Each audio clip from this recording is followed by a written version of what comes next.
Am I live or am I live?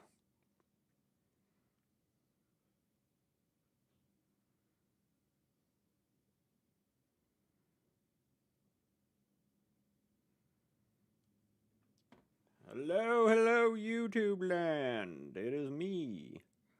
You know the drill. You know the drill if you got the stuff. Why is this always never? There we go. Maybe I'm just doing it and I'm just insane. Hey, Kyrie or Kari. I read it as Kyrie because I'm a Kingdom Hearts fan. What's up? Hope the AC is fixed. It is fixed. It is fixed. Thankfully. Yeah, so like I noticed in like the afternoon, like early evening, that it wasn't working when my roommate like turned it on, and I'm sitting around like I don't feel anything.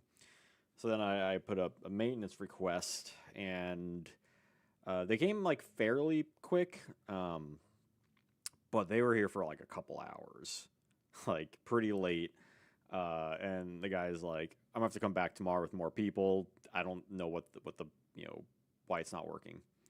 So then the following day, kind of around the same time, the guy came back with two other people, and they're also there for like a couple hours.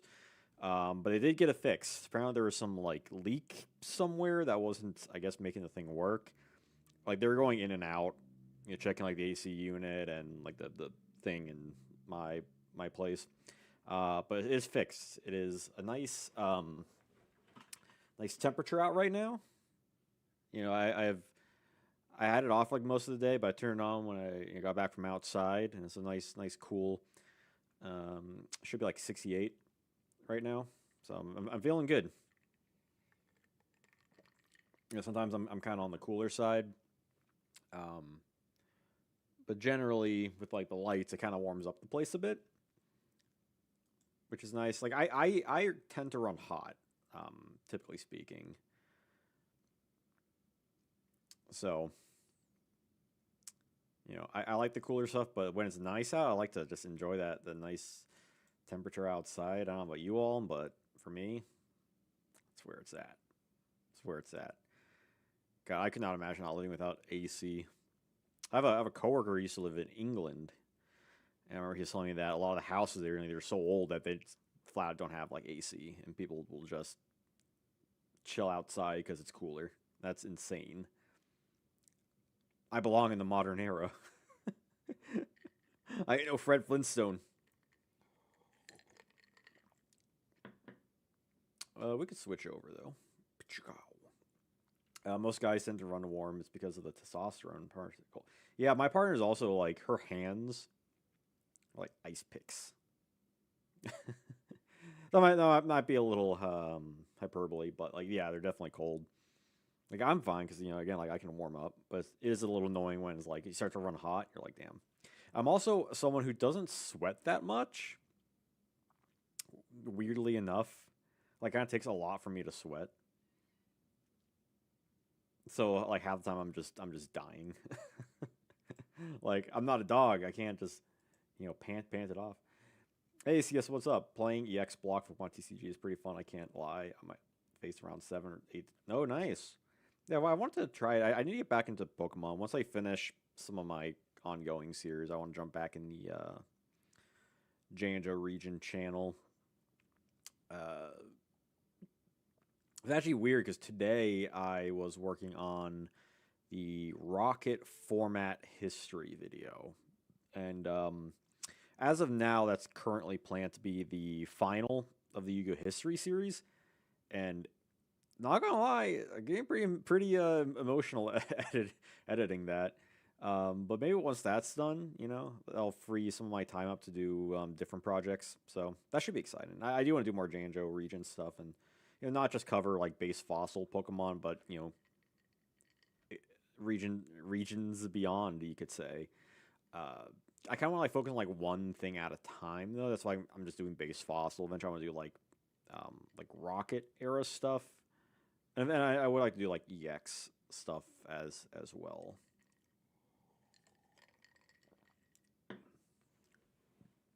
Has there been a deck you've been particularly enjoying?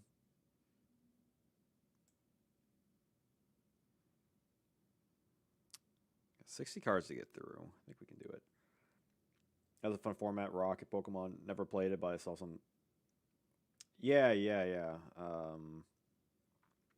It seems interesting. I'm just curious to talk about like the dark Pokemon and the Rocket, and also like the gym stadium set, whatever it's called. Like just like the like the ways they kind of reinvigorated by like, reusing certain Pokemon. Like talk about maybe certain other like smaller sets or like promotional stuff. This is everything that I really think about just because I'm like so deep in like the Yu-Gi-Oh stuff and also trying to catch up with everything. Also doing all the Patreon exclusive deck profiles takes a lot of time out of me as well. So maybe in the future those might be a little simpler. Bombtar, Rocklock, and Quad Quaza are scary. Interesting. Rocklock. Rayquaza is pretty cool. Pokemon Emerald. I do want to play the Pokemon games on stream at some point. I'm thinking maybe after I play DM2, Duel Monsters 2, I might do like Yellow. I'm thinking.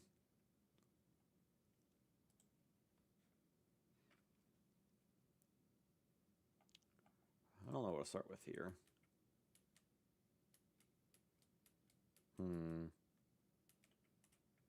But Cyber Gymnast. One of the Alexis cards. I think you should play some of the modded Pokemon.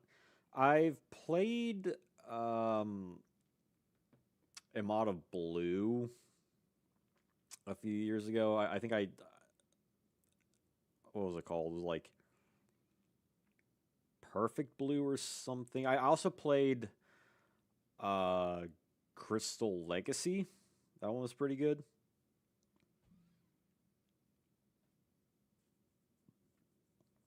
I never beat that. I did get to Kanto in that one though. I did beat Surge, but I haven't played it since. But that was pretty good. Like the Legacy mods.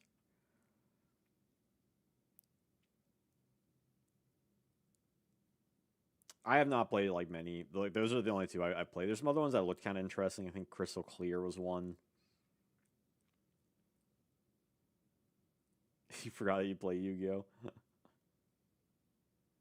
Because I think the Perfect Blue. I think I did one that was like based off of the green version. But if I play one for stream, it would probably be yellow. Just because like I don't see myself playing like blue, like or green and then blue and then yellow, or even just like blue and then yellow. I feel like I would just play one and yellow is just. I always historically have had the most fun playing that one of like the Gen 1 stuff. Even more so than like Fire Red and Leaf Green. Like though I haven't played Leaf Green in many years, probably like since when it came out. Once per turn, by discarding one card from your hand, throw a face back as a monster on your opponent's side of the field. That's not too bad. See someone's skull overframe. Yeah, all that summon skull stuff looks real cool. I still need to pick up some Rarity Collection 5 stuff. I just don't know if I want to pick up a box because that could be kind of fun, or if I just pick up singles like usual. Yeah, I don't get to play Yu-Gi-Oh like too often. I did play some with a friend yesterday in person because I have like a few 2016 decks built. But generally, yeah, I don't really get to play too often, which is a little unfortunate. But most of my time is like talking about it, so I think it's not like I'm not doing Yu-Gi-Oh related activities. I'm doing stuff that's more of a service. I think this guy's not bad. You said it. Yeah, talking about Yu-Gi-Oh, pretty good. Playing is very stressful, but that's why I like playing like weird, formats and like weird decks. Like most of the like Cyber Angel stuff are like usually pretty bad. Wherever this like specific archetype is called. But yeah, you can set it as good defense. Discard to pop a monster. Yeah, I feel like that's a C though. Just given its attack is pretty bad. Like I feel like if this was level 3, I feel like it'd be better. Just so you can just do more jank stuff with it. And also like you would ideally set it first to get its effect off in a safer way, as opposed to, you know, because if you said it, then less likely a chance it'll be destroyed. Hey, Little Lover, what's up? Whenever I play in paper, rulings take more time. Honestly, yes, that is like it's really just like a lot of games too. Because I found myself last time I played One Piece, it was kind of like that as well. I mean, just yesterday, I think yesterday I only looked up like two things, and both things I was kind of fairly confident on. Like it's better when you're more aware of a certain format and those like certain rulings. But yeah, a good chunk is just that would be a funny like skit video if I ever do skits about how like playing Yu-Gi-Oh is really just looking up rulings. Which I mean, thank God for smartphones and stuff. Back then you couldn't do that shit. Cyber Kieran, like a cyber dragon thing. By tributing this card until the end of this turn, any effect damage inflicted with control of this card becomes 0. Oh, that's really bad. Yeah, Gymnast is all right. Never played. Yeah, this guy's pretty bad, I think. Really cool art though. Really cool art. A for art, but D for effort. Make that skit. The annoying. Okay, so here's the annoying thing, is that I have like one like decent camera. I have a DSLR, and it's being used as my like webcam. And the way it's set up, because I have like a teleprompter, um, it was a pain to set up, and I never want to take it off. I could record stuff with like my phone. I mean, I do have like a pretty new iPhone with a good camera like that. That's what I use to record like the deck profiles with. So I could do something with that.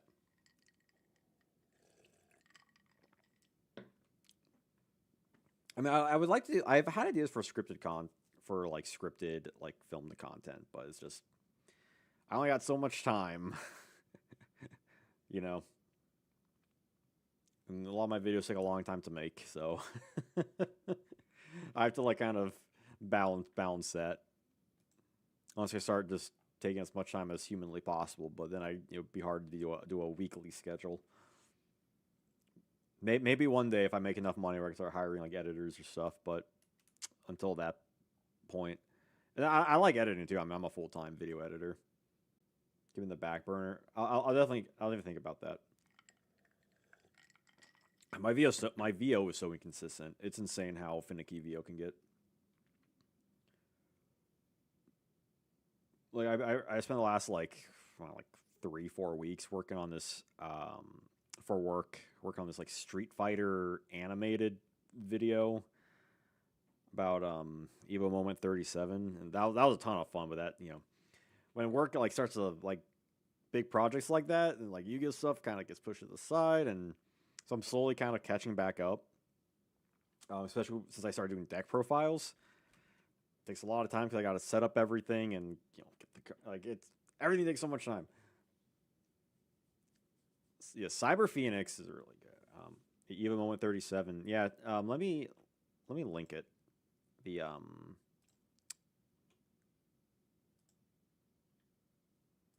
link the video. Beep, boop, boo. Yeah, I don't do animating too often, but it's fun. If you like Evo Moment 37, if I like this video.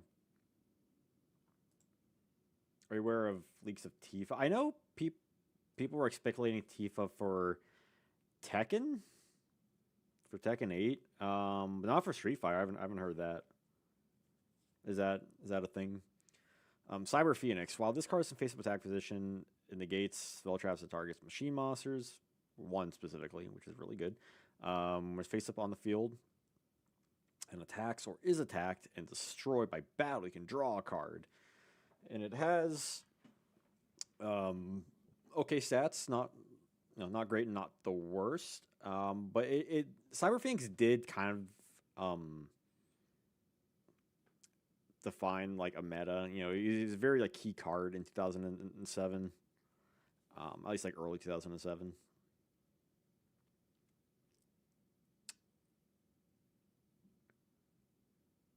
Could be B or A.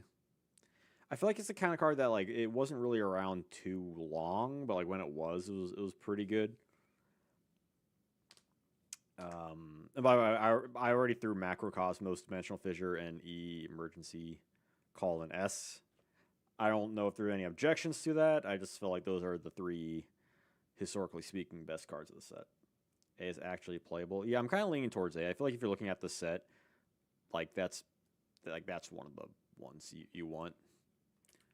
Cyber Prima. When this card's tribute summoned, draw face-up spell cards on the field. That's really specific, and it's not just your opponent's, it's yours as well, and it's only face-up, and it's only spell cards. At least it's one tribute and like okay stats.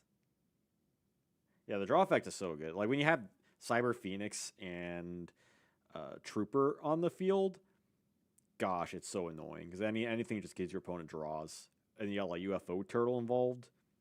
I do want to do more non-OCG deck profiles. I'm just unsure if those should be like in paper, or if I go back to what I used to do, like years ago on my channel, for those who remember, where it was like dueling book deck profiles.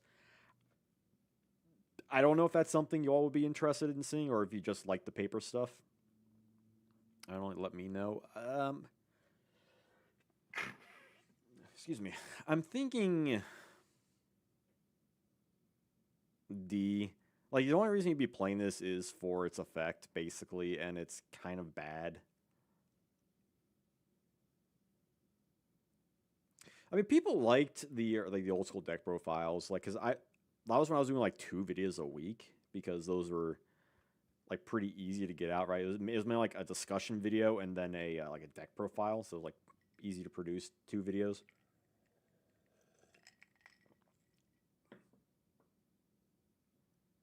But I would just be worried that people would like watch one and be confused on like the other. Like, why is this one in paper and the other one's in not? It could be like a branding thing, but it's all just like deck profiles, you know?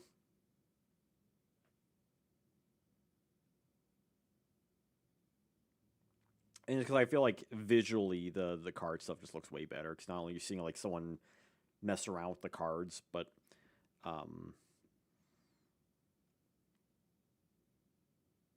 brain fart. But also, you can see like the rarity of the cards, which are cool. There's like more like physicalness to it. You know, it feels like more real. Like, you know, like I care about this deck to actually like pick it up, and cause I'm someone that I would prefer to have nicer rarities than just like having the card, if that makes any sense. You know, they're just getting like a common of random rarities of this thing. Like I'm a little bougie in that regard, but I also would like to like build all these decks too. It's just money. That's kind of what comes down to, time and money.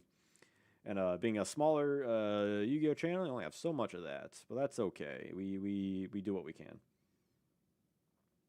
I was going to record some stuff today, but I ended up working on some other videos instead. But I have one of these. Actually, I can grab it real quick. Yeah. Switch. All right. Okay. So I got this kind of recently. This this like plastic tray.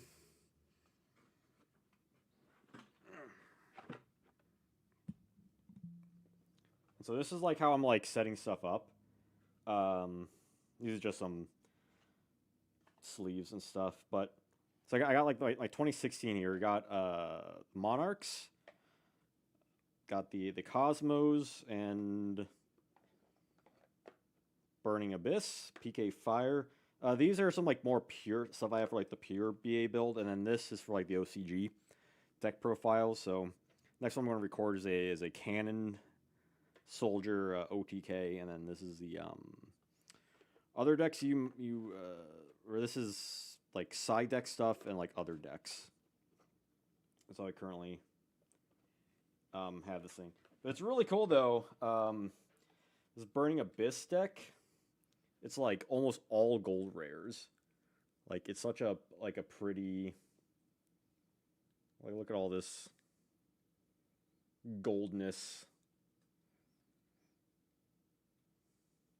Like it's, I don't know, it's really cool. And this is how I currently like have like I set up stuff to record, so I can like easily grab, or like, you know, if I've used X to play, I can be like, oh, let's play Cosmo, or let me start setting up stuff for like a video. So it's like, oh, now we have stuff to like look at. I mean, you can look at the needleworm.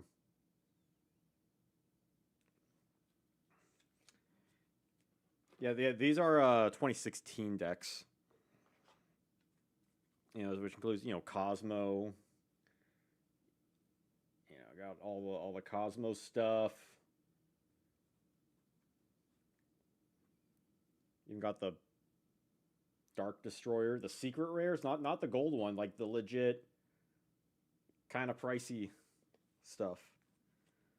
But that's enough of a sidebar. Yeah, Last Day of Witch. It's nice that we got a speed duel reprint of that. Is all I'll say. I do have, yeah, like the one Duelist League one. I kind of wish I had a playset. Oh yeah, I really like the quarter century rare. At first, I didn't really care for those because I wasn't really a fan of. I'm not really a fan of the platinum secret rares. But when I saw the quarter century, I'm like, these actually look pretty nice, and that's definitely become one of my new favorite rarities. Um, yeah, Needleworm and Morphing Jar, both those rarities are pretty cool. I think we got those for Morphing Jar 2 as well, which I haven't been able to talk about on the channel yet. Oh, only if we got a quarter century rare Spear Cretan. Probably never. But anyway, Cyber Tutu, the Toxic Avenger. Mass Driver Frog. Go for it. Go for it. If the attack of each monster on your opponent's side of the field is higher than the attack of this card, which is probably easily, you can attack directly. That seems kind of bad. I mean, 1,000 direct attack is like, it's okay. You know, it's better than like Jinzo number 7, but you don't. They don't need. Like, they don't care for any additional things, right? Like, yeah, if your opponent doesn't have any monsters, it's not going to matter. But if they have even just one, and then they're just gonna like beat over the next turn. Like, it feels like its effect is, it could have just been like an email. You know what I mean? Uncensored quarter century rare Spear Cretan. Oh, absolutely. See, yeah, yeah. I'm like, first thing I thought this was C. I'm like, why is this would be lower than this? Yeah, it's not inherently bad. It's just not probably what you would want to play. We'll save the hero stuff for the end. Destruction of Destiny. That's a cool. Send 3 cards from the top of your deck to your graveyard and take 1,000 for each spell trap you send to the graveyard by this effect. Wait. You meld 3 cards and then you burn yourself, and it's 1,000 points. You could potentially take 3,000 points of damage.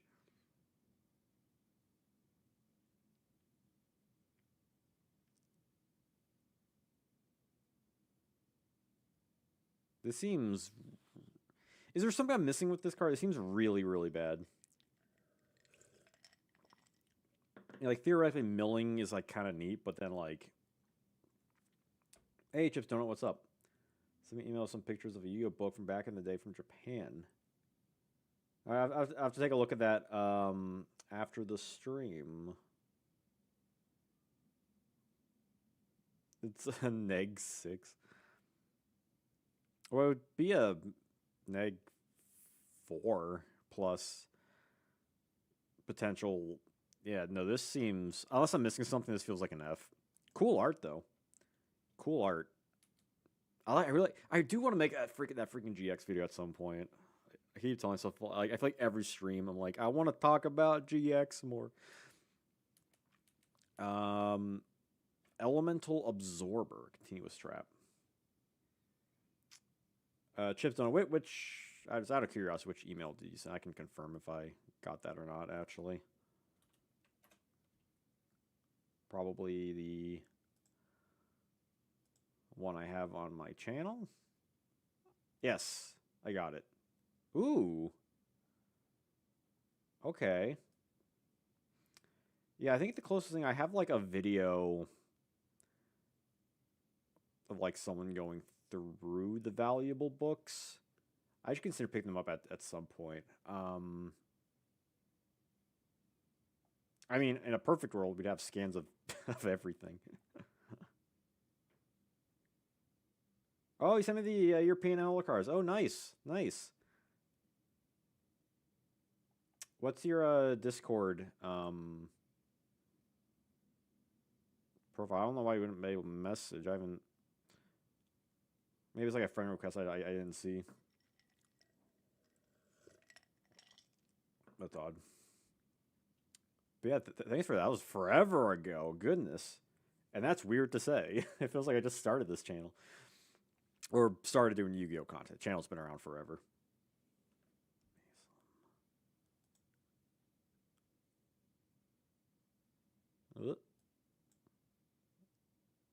Discord, what are you doing? Oh my god, whole screen. Let me. Thank you. Hey, Licodine, make an obnoxious Celtic Guard friendship deck. Oh, nice, nice. Yeah, let me look this up.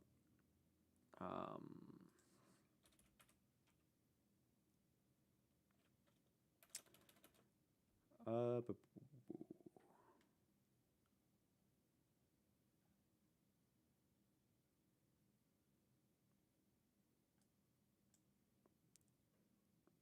I don't. I don't think it's gonna show me anything because I'm on like stream mode. This might need to be a thing I will need to do off stream.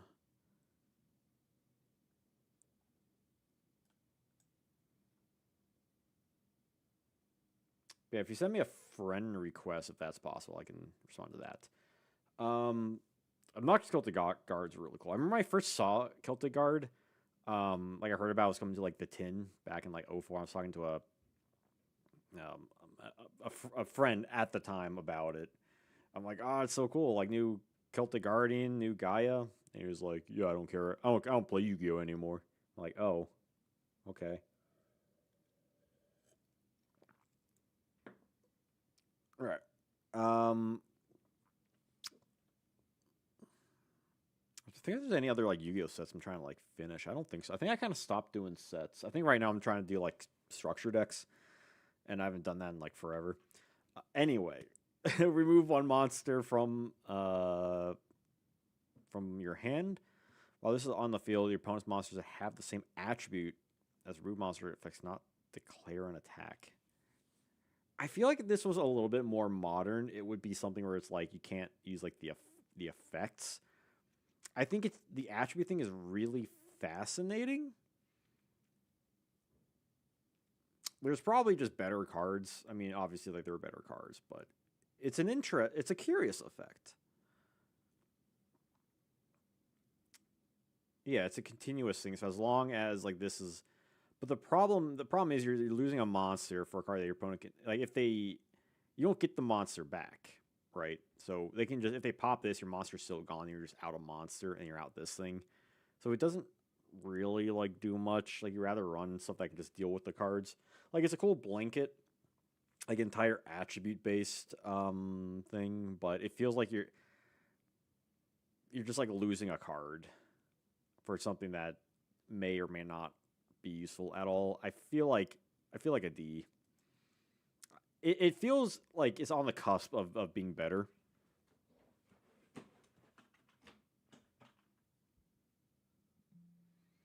Yeah, I think a while ago I was doing something with the Valgo book. It might have been for one of the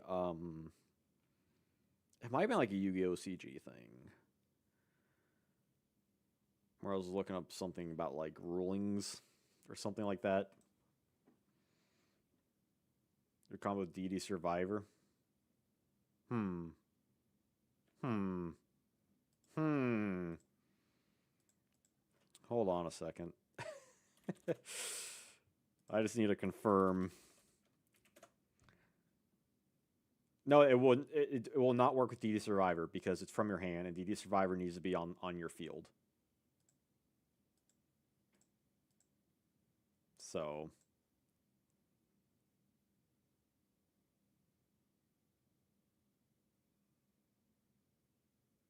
And it also only works if it's like the attribute is matched as well. So like if you're not having the same attribute, or if your opponent has just a variety of attributes, it's going to be like even worse. So I feel like D is fits the best.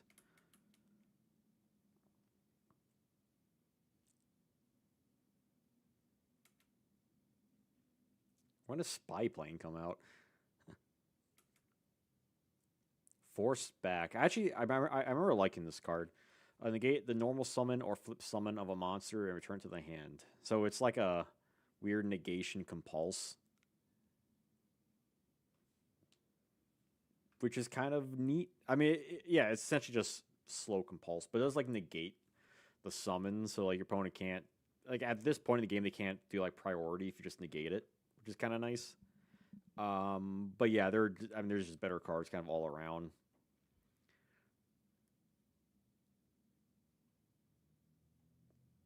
Like I feel like you could argue a B with this thing. I'm leaning towards C.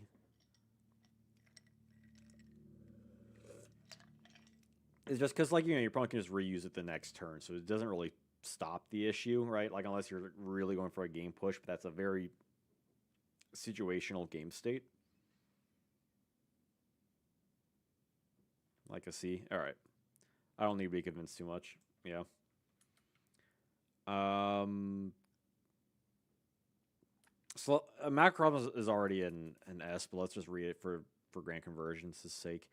You can special summon one Helios Primordial Sun, which I believe was a jump promo from a hand or deck. Which is good. While on the field, any card sent to the graveyard is banished instead. Real good floodgate. In regards to grand convergence, it's a quick play spell, and I think it's just a dark hole, right? Inflict 300 damage, you pronounce life points for all monsters on the field. The 300 is really silly. Like that's a really silly. Like it's almost nothing. It's like why even have that? But a dark hole that will like just banish everything. As long as you have Macrocosmos, which, you know, anything says just banish instead. It's a giant banishing dark hole. Now, obviously, the problem is like, Macrocosmos is kind of like its own thing, so like you don't really necessarily see grand convergence, but it doesn't get rid of Macrocosmos. It does a little burn damage on the side, and it's just a big banishing dark hole. This, I don't think it's an A, but if it feels like a good B, feels like a good B. It could be a good card. Coke Zero, gotta love it. I made some of this like low sugar peanut butter pie over the weekend. Ooh, real good, real good. Guard dog, flip. Oh, look at that little house. Look at the little house. Flip. Your opponent cannot special summon for the rest of the turn. Uh, it's kind of awkward, right? Because it's a flip. So ideally, the best part you'd get from this would be in like main phase 2, and that's usually kind of after the what you'd kind of want it to. 1500 attack for a level 3's, it's not bad. A? You're saying A for guard dog?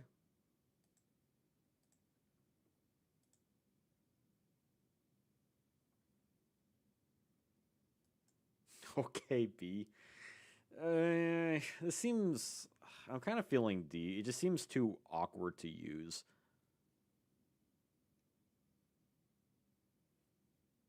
A for dark hole, guard dog for C. It just. My problem with grand conversion is that you need Macrocosmos, which is already kind of slow. And also, like, it needs. The game state needs to work, and usually if you're running Macrocosmos, you're kind of running like a different deck anyway. Guard dog. I mean, again, the effect is like on paper it's good, but the way you're able to like use it isn't.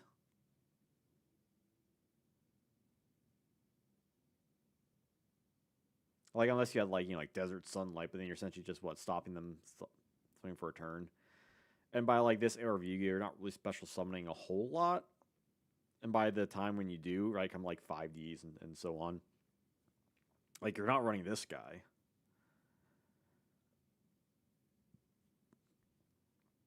I'll give it a C on the basis that it's like on paper it's good.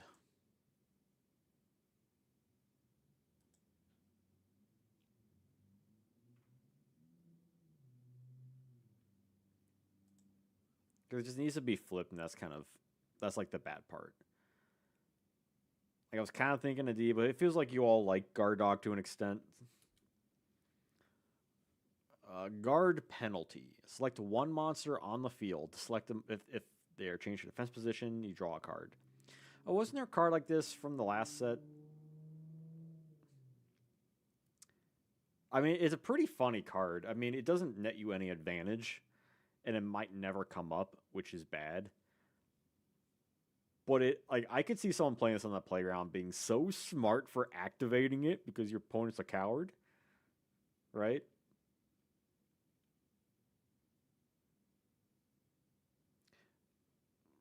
You can use it on your own cards, or that is true, or stumbling.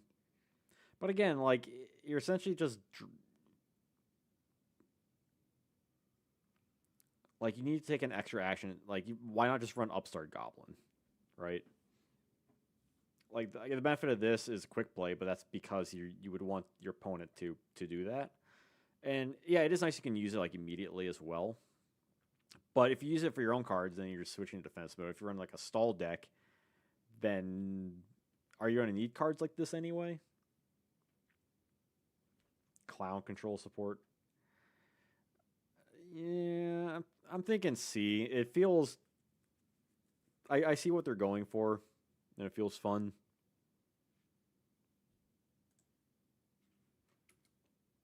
Harpy's Baby Pet Dragon. This is a long effect. Goodness gracious.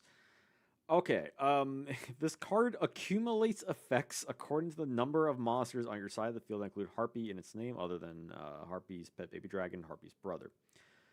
At least one. While this face of card is on the field, your opponent cannot select monsters on your side of the field as attack targets that include Harpy. Okay, so this protects Harpies from attacks. If you have two, it doubles the attack to 2,400. 3, you can once per turn destroy one card on your opponent's side of the field. Accumulating effects is a little rough because you need a lot of setup for it. And how often are you getting like, a 4 monster field to get everything? All right, if you have 2, it's just a normal summonable beater, which is like okay. At least one, it protects the Harpies, but the problem is it doesn't protect itself, which it makes sense, but I don't know. I don't know how I feel about it.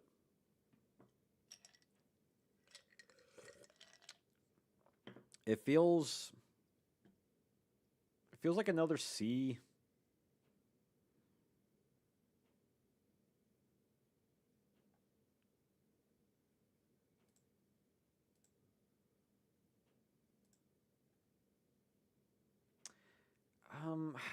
I mean, you don't really see Harpy decks and stuff.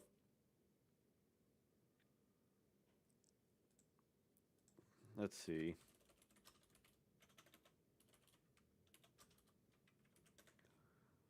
Yeah, it does have problem solving card tech, so it's like it actually uses bullet points.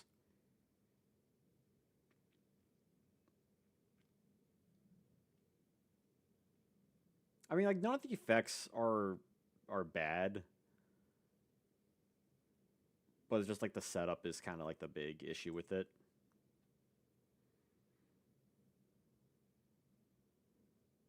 Are we thinking it's okay? Are we thinking it's C or D? It's definitely not a B.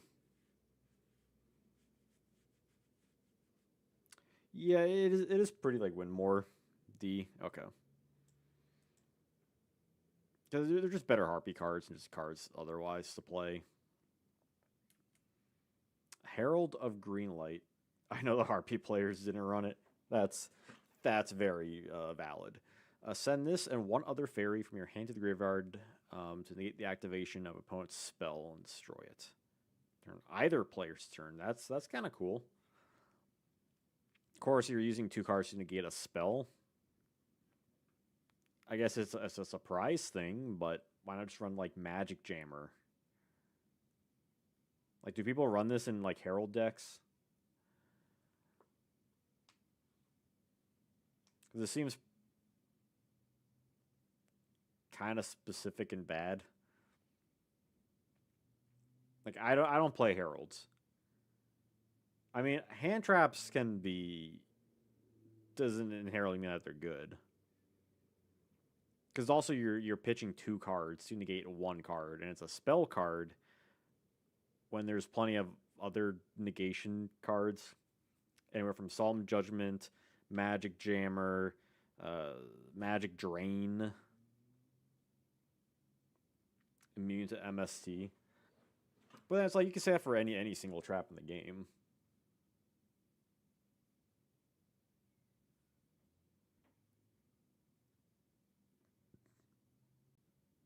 And it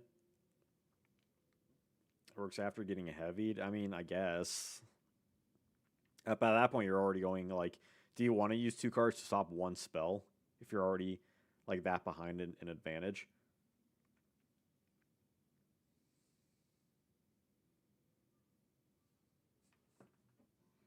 At that point, you're probably already screwed. Like, if this was just pitch it to negate, that would be insane. Just the main thing is just like the 2. It has to be another fairy type. It's not just this and another card. It has to be a fairy monster specifically.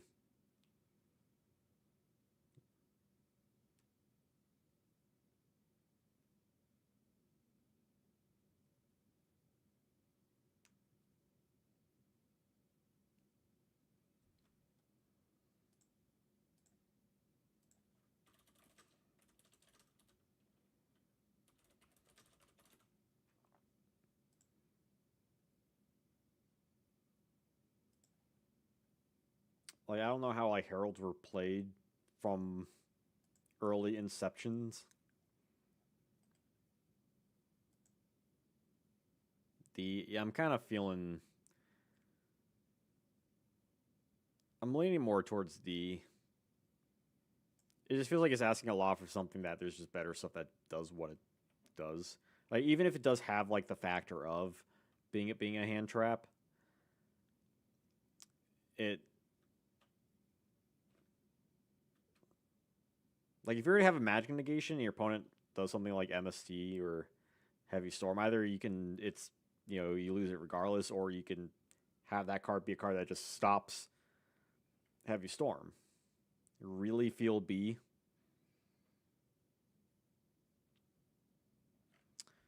All right, I'll meet in the middle and I'll say C. Purple light. And the heralds look really cool though. I will say. So the same thing, but for traps.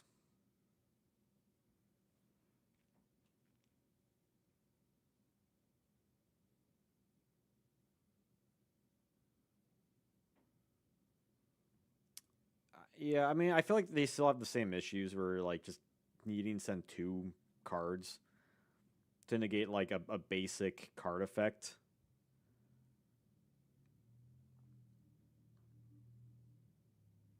I mean, it depends on like what you're playing against or like what the meta is.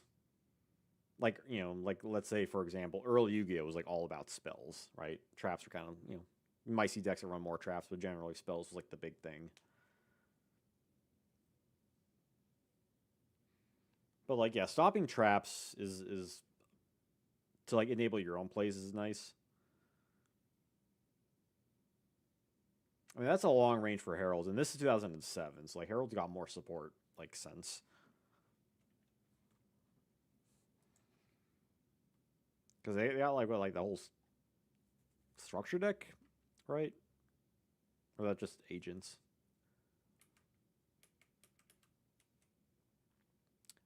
Icarus attack. This I would think A, right? Tribute Wing Beast destroy 2 cards on the field, any 2 cards. You see this card get used in a lot of formats where it's useful.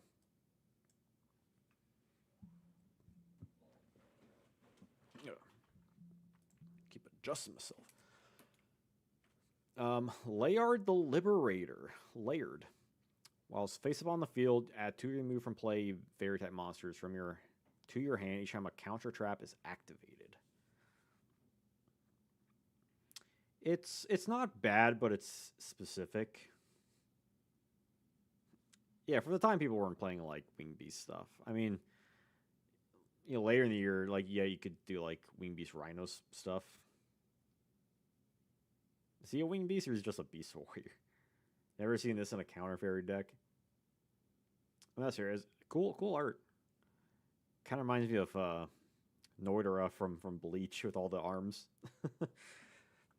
I mean, it's a very specific card. It's not inherently bad, right? Because it adds 2, so it has to add 2. Not so if you have like 1, it doesn't work. But you get immediate value, which is could theoretically be a little nice, but it is very specific.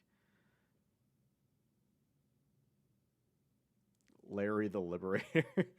Larry the Liberator. See, it's specific, but it's not like inherently bad. Yeah, there's other D or C. Let me see if I can find all the other counter fairy stuff.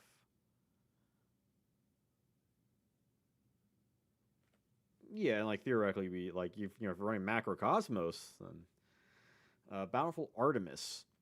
Let's card face on the field, draw one card for each counter trap. This card's like kind of like the centerpiece of counter fairies, right? From what I'm aware of. I mean, just a ton of draws for all these like other advantages you're getting with this stuff that can compound really quickly. Yeah, I would say A.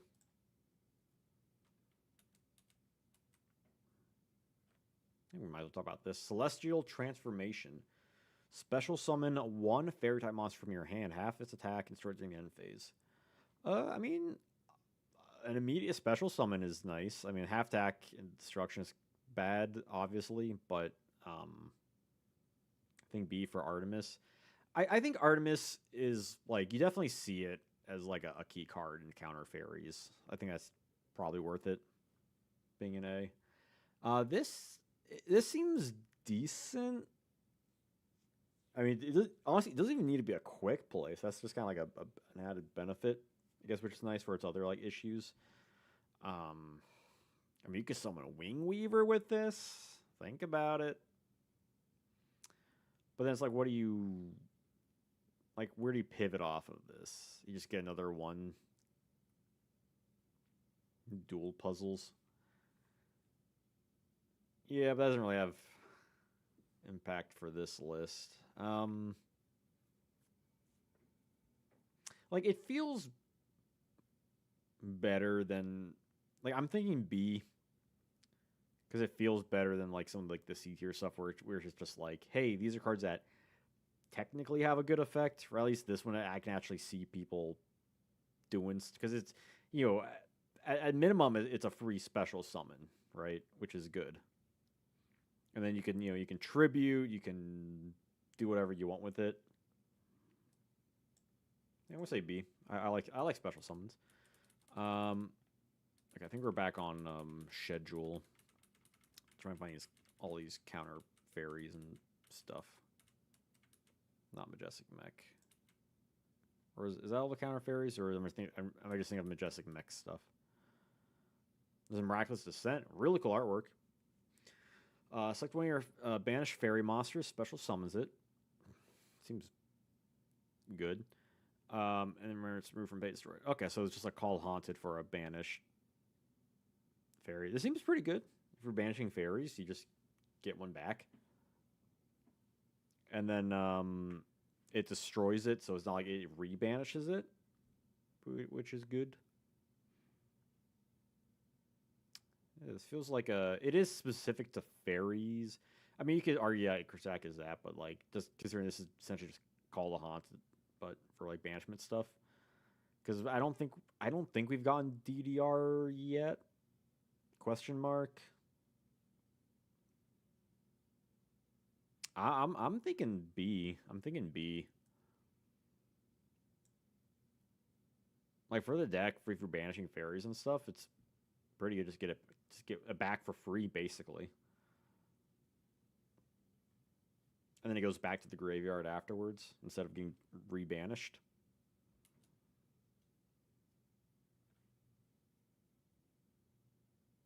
Anything that special summons from banishes B. Yeah, I mean you don't see that stuff too terribly often, or if you do, it's like at a steep cost. Select one face-up monster on your front side of the field to activate this card, and then it burns them equal to half of the original attack. Then your monsters cannot attack this turn.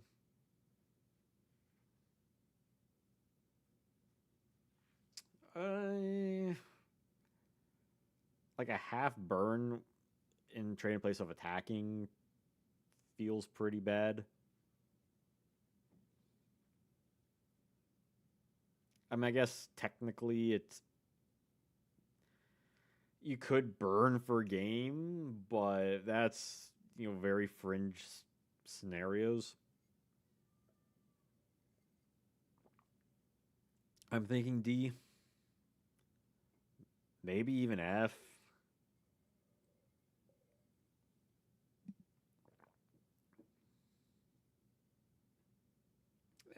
I'm thinking D. I'm not getting. I feel like if it annoys me, it would be an F. Depending on the format, you might see tremendous fire. I think like critter format, like those burn decks. I think there's like the very rare, that like barely played goat format deck that was just like all spells. That I think they played tremendous fire.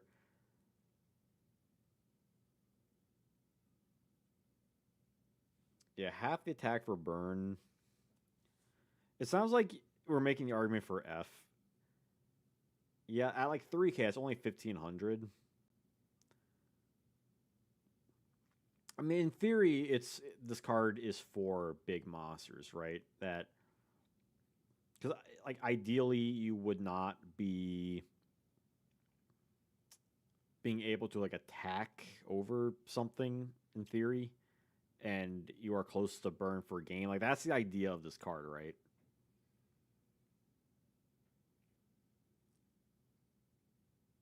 And it's the original attack too, so it's like not like a you can't do like on like a mega morphed meteor black dragon or something, it's yeah, it's basically just like a bad small burn card. Yeah, okay. I think y'all convinced me. You're not. Yeah, you're probably not getting much value off of this. It's basically just like a really bad burn card that you can't attack with. Power capsule. There's no strat for this card. God, these Gradius stuff always looks so cool. Um, target a Victory Viper XX03 XX underscore equals 3. Then you select one effect of that and apply the effect as this card's effect. Okay. What does that card do?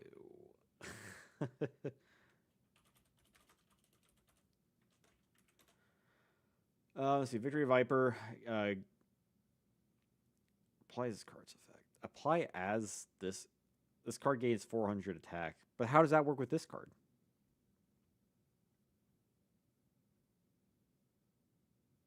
Will this just give it 400 attack? You can pop a spell and trap, or you can special summon an option token.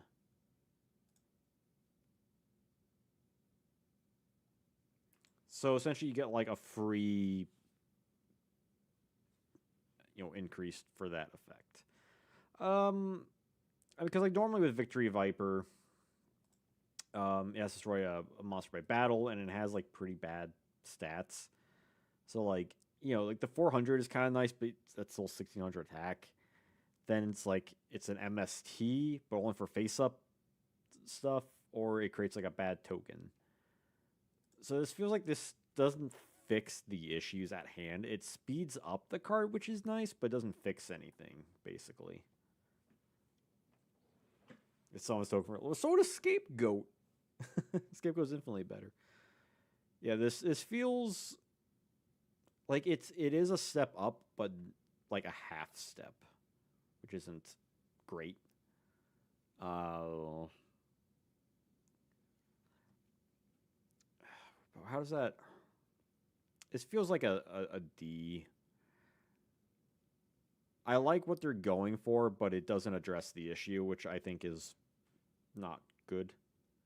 They printed this?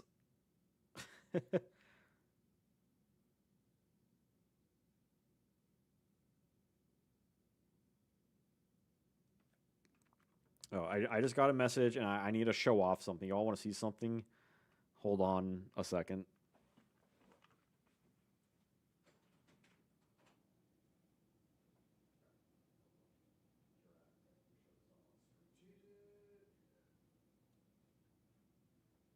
All right. All right. Janjo Fame Joe. If this was printed in 2019, it would have been better. Yeah, if anything was printed modern days, it would be better. So my partner made me this. It's a Cheez-It pillow. Couldn't you tell? Look at it. Look how good it is. It looks like an actual Cheez-It.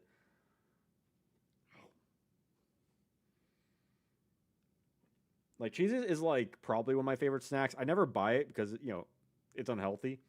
Um, but yeah, actual like cushions and I can.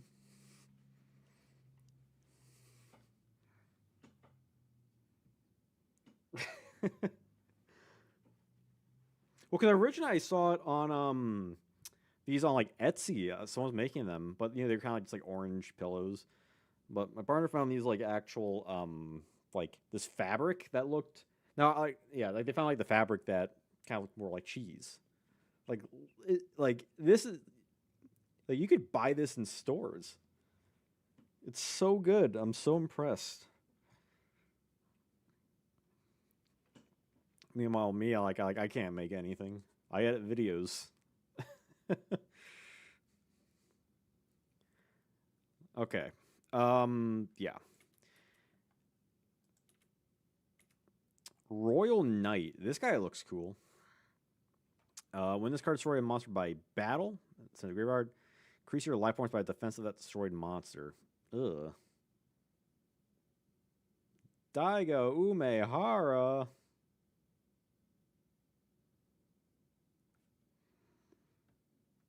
I'm a big fighting game fan, and that's also a video I've been like kind of pitching for honestly years now. So I was happy to finally like make it.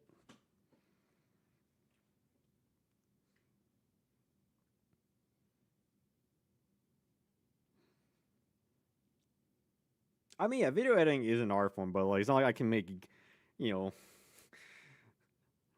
like I feel like it's hard to make gifs for people. I can make gifs for people. Yeah, honestly, I've had this idea since like I was a kid for a Yu-Gi-Oh fighting game.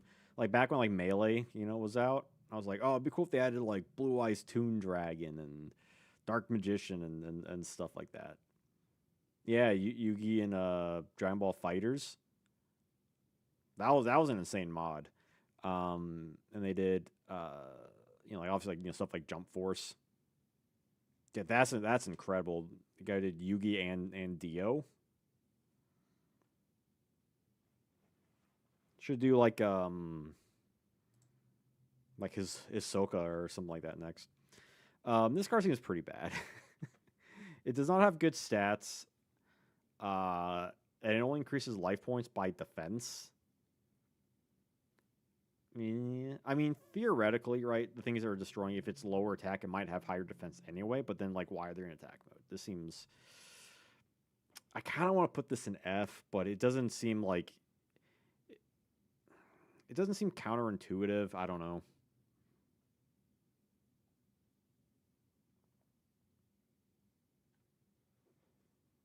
Also, I'm not gonna wear this all the time. It's gonna kill my neck.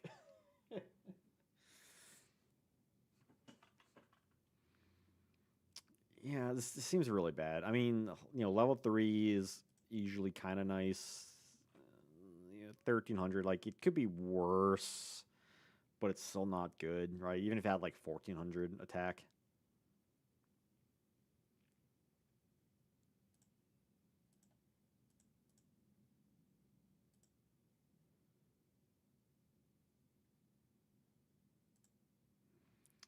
I'm thinking.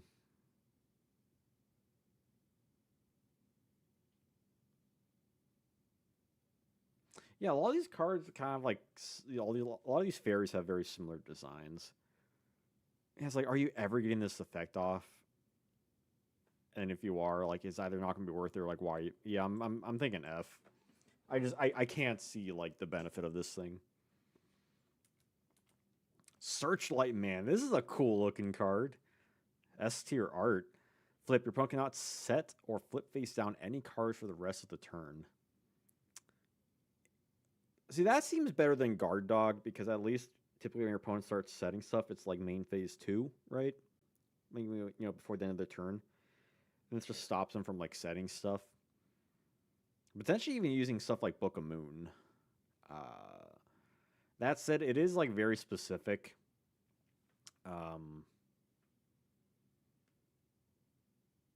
It may not even give like any benefits in like a normal game state.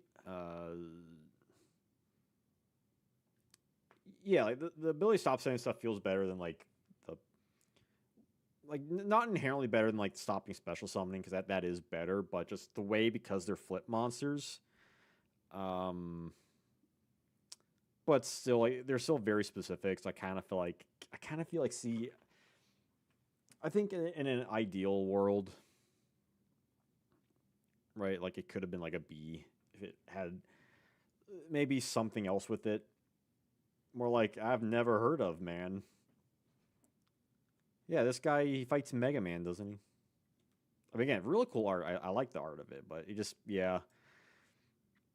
like flip effects are so particular.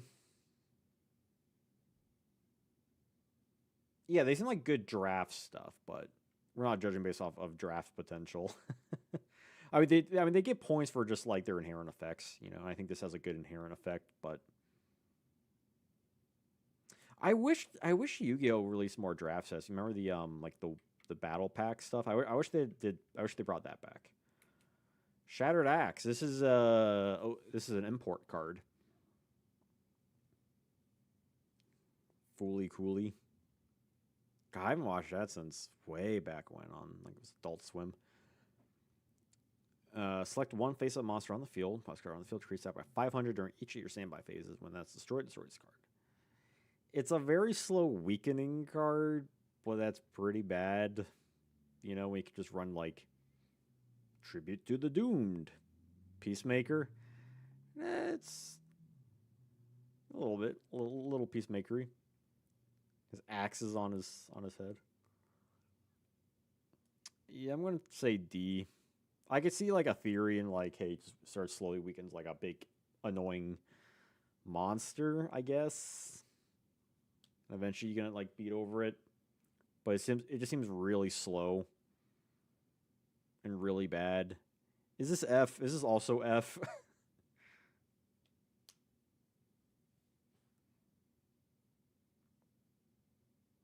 Because also during your standby phases, so you're not gonna get any benefit of that first turn. You might not get benefit of the second turn. I mean, depending on the monster, right? If it's like 1800 attack, but like at that point, just run like gosh anything, because it is in an awkward spot because it's an import card and not like a new card. But you can't really place it in the same context because like this is when we get in TCG. It's not the same as the OCG when we got it in 2001, 2002, whenever we got it. I'm kind of thinking it just feels like it's way too slow for any real benefit, and like any monster with like the lower, if you hit like let's say a monster with 2400 attack, then It's 1900, which still might not be able to do anything against, depending on what you're playing. And then you gotta wait another turn, which is not just standby phase, it's only your standby phases. So it's incredibly slow. And yeah, it's basically useless. This cool looking thing. Can I read like problem solving card text instead? Super Electromagnetic Voltec Dragon. If you tribute summon this card by tributing the following monster against the effect: Batterman D. Okay, so it only gains 1 depending on, so you can't like tribute 3 to get all 3. So D negates spell and traps that target it. I kind of just had targeting protection. C, let's see, it does piercing. And double A gains 1,000 attack. That seems like the best one. I mean, I guess having protection from spell trap is nice. It'd be a lot better if it was just like purely targeting protection. Piercing is what, it's not the worst. A tier art. I mean,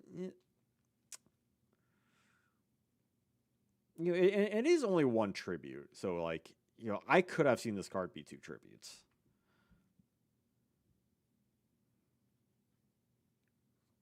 And I think he has an ulti rare, which is also really cool.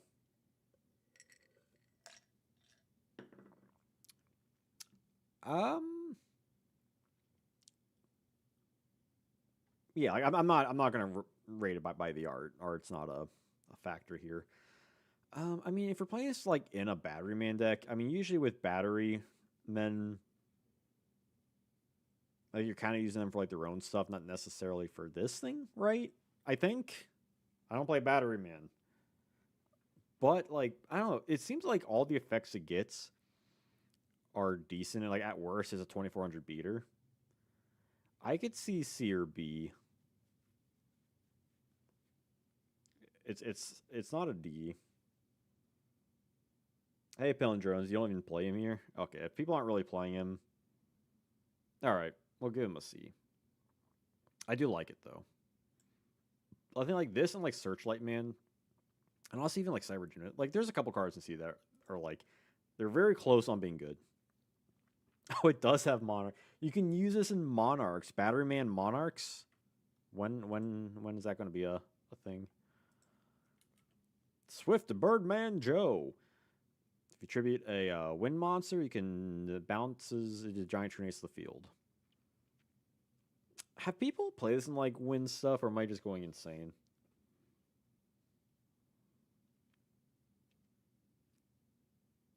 Because yeah, ideally you play this in a wind deck and you bounce stuff and you can do blah blah blah blah blah with it.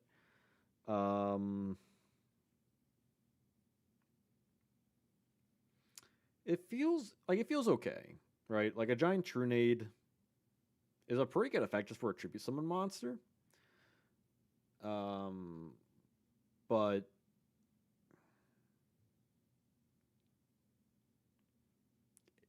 I mean, it's not too bad. It's not too bad. C, or I'm seeing C's. Okay, that's fine. I'm not gonna die on this thing. Oh, there, it was in this set. It was in this set. Okay, so yeah, so we kind of talked about this already with the one spell. This seems pretty bad. Wind has no wind even back then. Eventually they would get. I think I like Perfect Circle might see a little like, at least like Modern Perfect Circle, you see some wind tops here and there, but this is after this set.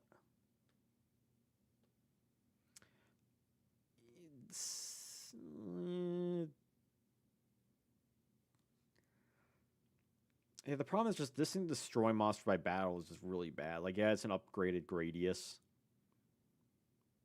but it really just needed better like default stats. That's kind of like the main thing.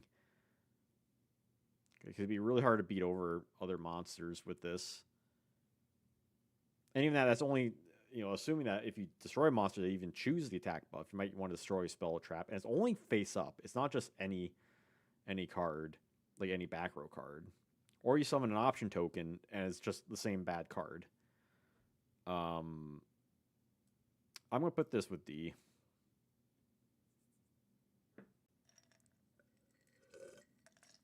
While the spell helps it a little bit, it's still like this. Like they both have like the same base issues. I mean, like, yeah, there's a lot of support for it because Konami likes all the Gradius stuff. Um, but like, if you're playing like let's say spaceships in Edison format, like I don't know if they're even running this thing. Because I've played spaceships before. Yeah, like they're not even running this guy in spaceships, unlike Edison.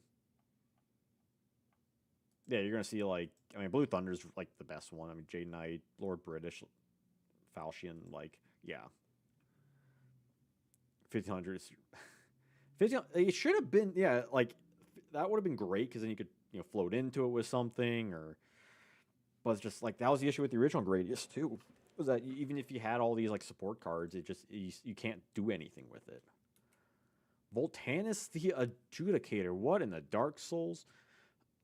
Or I guess it's Demon Souls so, because it's an Adjudicator, right? Yeah, too many moving parts. Yeah, exactly. So this is a counter fairy thing. Interesting. Monsters rarely last more than 2 turns. Not on my boards. After one of your counter traps have been activated and have resolved by treating all monsters on your side of the field, you can special summon this card. If it's special summon that way, destroy cards on your opponent's side of the field with the number of fairies you tributed. Interesting. I mean, it has a way to like special summon itself, and you can potentially get this and pop one. Like you only need 1 card, right? To get out this like high level beater. To pop at minimum 1 card.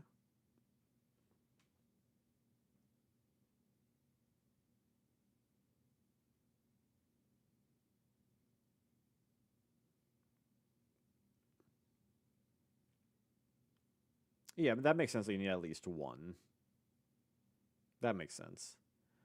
I don't like the problem is like I feel like most of the other counter fairies like this essentially is a big beater with like a one-time pop, as opposed to like other counter fairies like bountiful Artemis that can get you multiple draws that you would probably prefer to have over this thing.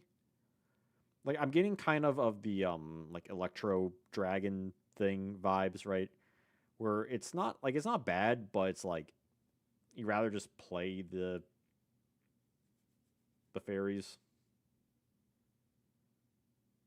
instead of just getting like a big beater.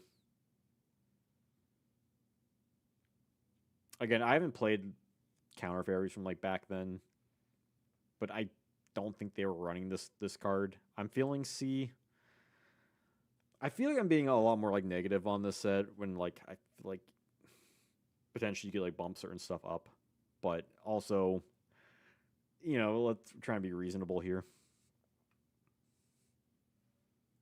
The big water bottle. They weren't running it, but I like it. Yeah, that seems to be like my mindset on it. Like I don't think people were running it, but it's cool. Whirlwind Weasel. I actually saw this in a some wind deck semi recently. Flip your opponent cannot activate any spell or trap cards for the rest of the turn. Like this could potentially be like kind of solid. Like if you have it set by the time it gets back to your turn, it's like a cold. Essentially it's a 1-turn cold wave.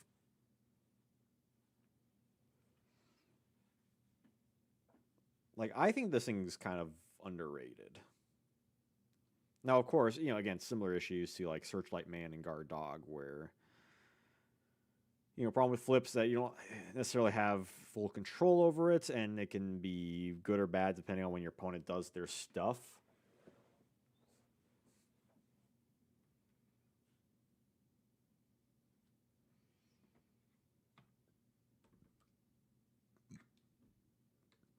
But I think it was in like a Winged Rhinos deck. I think I saw it in.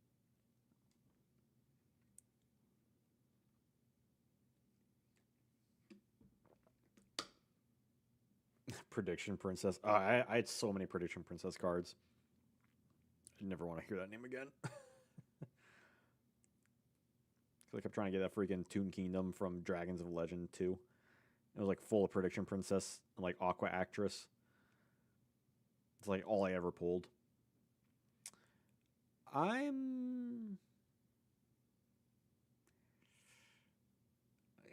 I feel like if I'm being honest, it feels like it's on the same thing as like these three. These like similar like flip stuff. I think someone could convince me it's a B.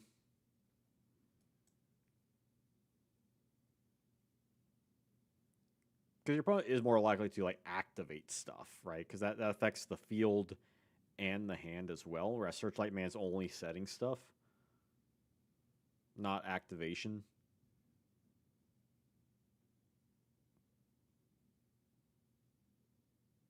And this can also facilitate potential like pushes. Not necessarily game pushes per se, but it could. Too slow, yeah, and that's kind of the problem. So I think C is fine. Oh.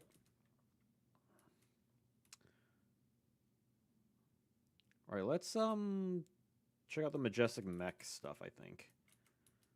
So let's start with Senku. Okay. Is there like a lore thing between Majestic Mechs and Counter Fairies? It feels like there's gotta be. If this card attacks your opponent life points directly, you can draw a card. Okay, I mean not good stats, but draw a card's nice. Mass Sorcerer. If it's just sent to the graveyard, during that phase, it was normal flip. Oh, no, this card is sent to the graveyard during the end phase turn as normal flipped or special summoned. Wait. So if you just get this guy out, no matter how you get it out, it's just destroyed. And it only gets effective if it attacks directly.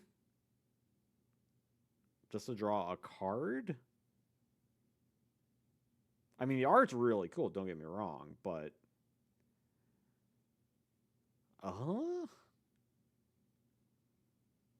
Like, you almost never want to get this guy out. Right?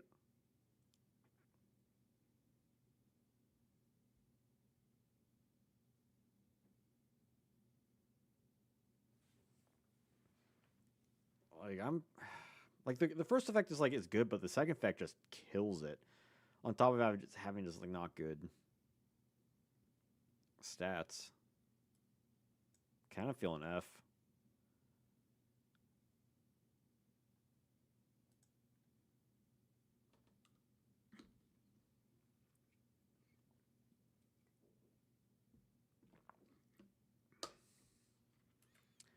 Majestic Mech Oka. He ran over Okra. You can normal summon without tributing monster. That's good. If you normal summon this way, sent to graveyard during end phase, that's bad. But at minimum, you get like a 1-turn 2400, which is, I mean, that's already better than the other thing. Because at least this thing you can summon, beat over, whatever. I mean, skill drain is a card too, right?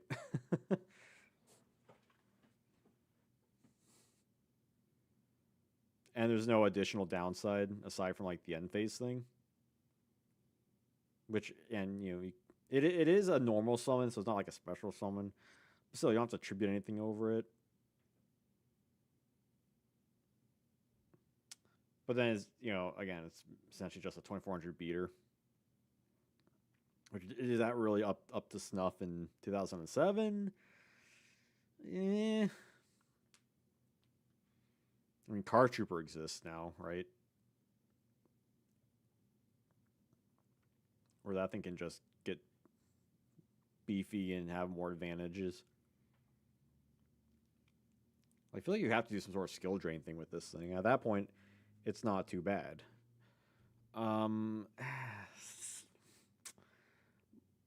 My friends really loved running the mechs at kitchen table. Yeah, I mean it sounds fun. That's how I normally play. Dining room table.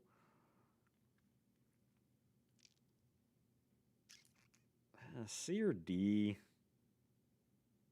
It's not an F. It's definitely better than the other one, than Majestic Mech Blue. Was Majestic Mech Red? That like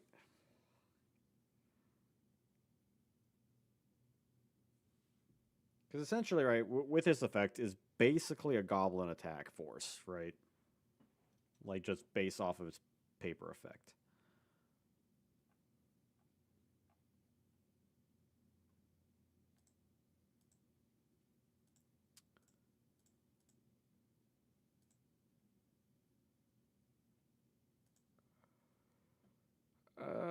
Hmm. Like, is there any other like majestic mech support in this, or is like this it? Like, is that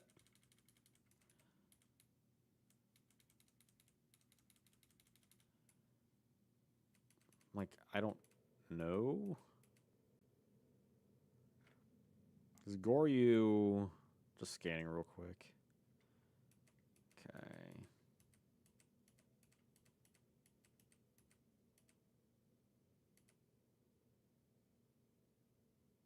That's really specific.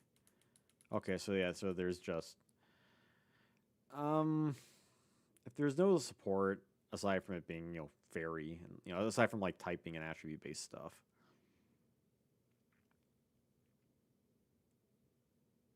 I'm going to give it a C. I'm leaning towards C. At worst, it's just a big beater. That has some intrinsic value. Goryu, cool looking card. Could have looks like this could have been like a cover card kind of thing, or like a structure deck monster. Okay, so you can normal summon with one tribute, but then send to the graveyard during that phase if you do it that way. And it does piercing.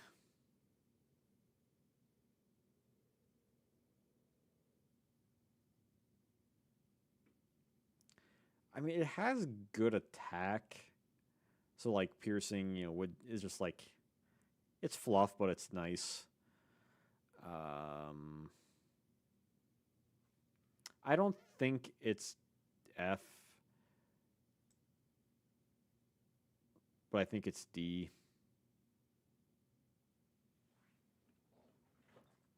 Like a one tribute for a quick 2900 attack with potential piercing is like, it can be there if you need it. If you need to get two, you're saying C. Yeah, you can special summon it.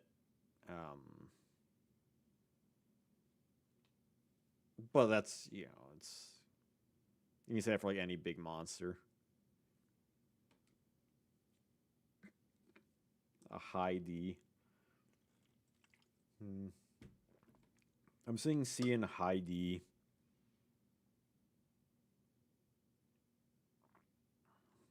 Like high D is like pretty close to a C.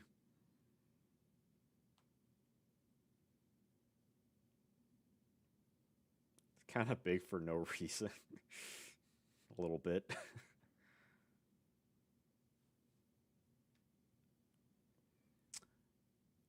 Okay, sure. I'll put it in C. Life Equalizer. So this thing has been hit in the OCG, but we're not really taking like OCG lists into account. Because I did check my Metal Raiders tier list, and we didn't put Can Soldier and S tier in there. So I'm leaning towards A for this thing. I could see an argument for S. We can only activate this card when the difference between both players' life points is 8,000 or more, and they both become 3,000. So, you make a big difference, and then you even it out, and then you OTK the opponent. That's like the rough idea. But of course, it's you got to get there, right?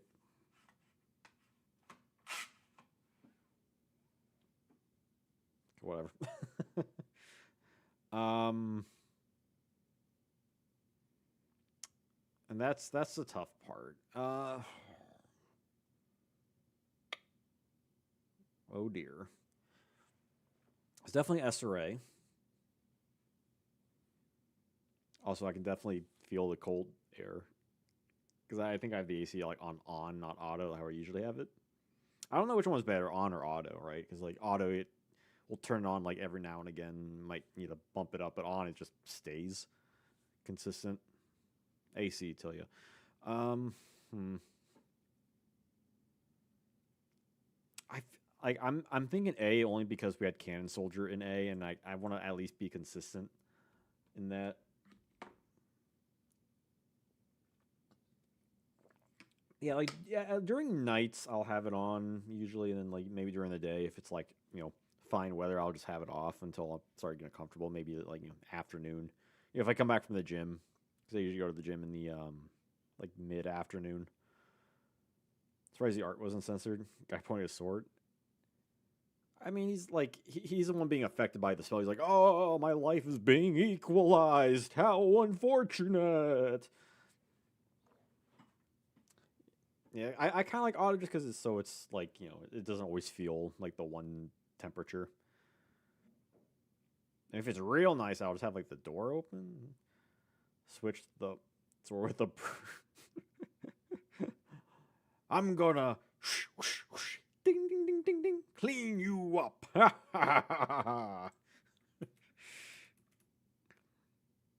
right, let's avalanching awesome. Let's do the charmers. It's like right at his head, but it's the other guy that's equalizing. So pen trap is mightier than the sword.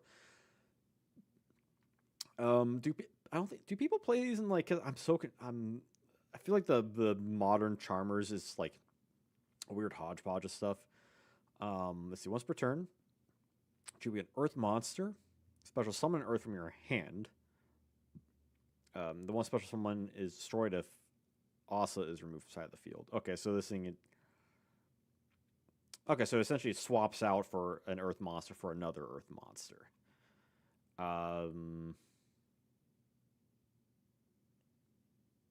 That seems okay. I assume all these are like the same effect. Yeah, fire and I've not touched Yu-Gi-Oh since 2019. I do not know. I'm not too like up to date with. I have a very like rough understanding of like modern stuff. I know people played like some old charmers. If I go to the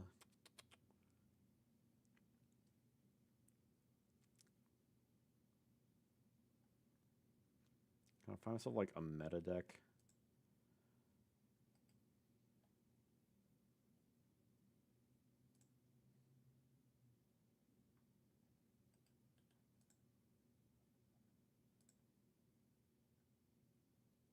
Yeah, but people didn't really play charmers back then. It's kind of more of like a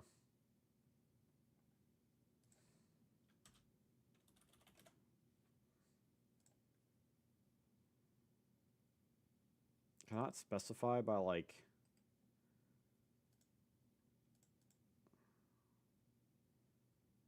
meta decks. Charmer deck. Yeah, it doesn't. It's not looking like people are running these at all. Like, I don't think Modern Charmers is like the goop of Yu-Gi-Oh. Cool art though.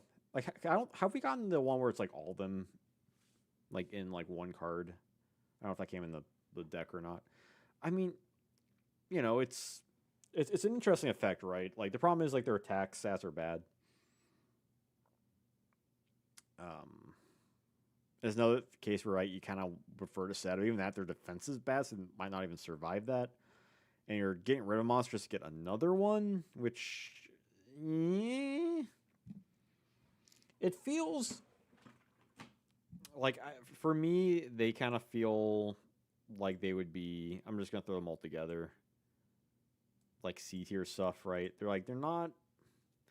You could argue D, and if you want to make that argument, I would listen. I just feel like the Charmers are kind of consistently like, at least up until they got recent support, like, like they are what they are, right? They are attribute based support.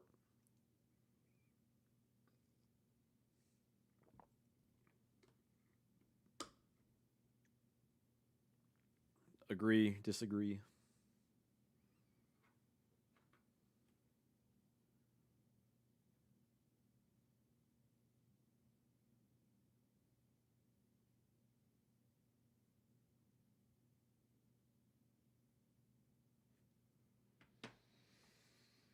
Hmm. I mean, yeah, it's like, what would you benefit? Like, you could get a low level for something that's higher level, or maybe something that has an affliction on it. Like, it feels like it would have been better if this was a quick effect, but obviously, old school Yu Gi Oh! You hate paying for costs. Yeah, because everything's normally free, so when things cost, it's cost more. I mean, that's why I like how Yu Gi Oh! Is that the resources are so like open ended, but it does make the stuff you do have to do even more important in that regard, which is a really interesting dynamic, I think, which I think makes Yu Gi Oh! Really special compared to other card games. Because like yeah, you could summon this thing, summon a I don't know, Battle Ox, and then tribute to special summon a metal armored bug, like, and the same thing with all the other ones. You could potentially get big monsters out, but they are tied, which is bad, and they do have like really bad. Like you could tribute a goat token, I suppose.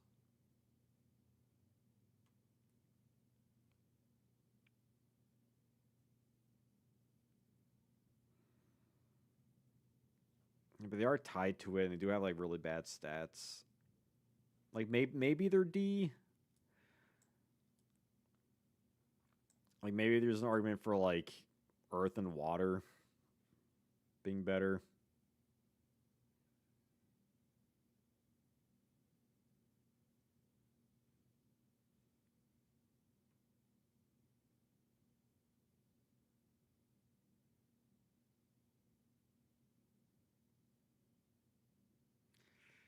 It's always tricky with the Charmers because like they are so like generic, but they can also be like just bad.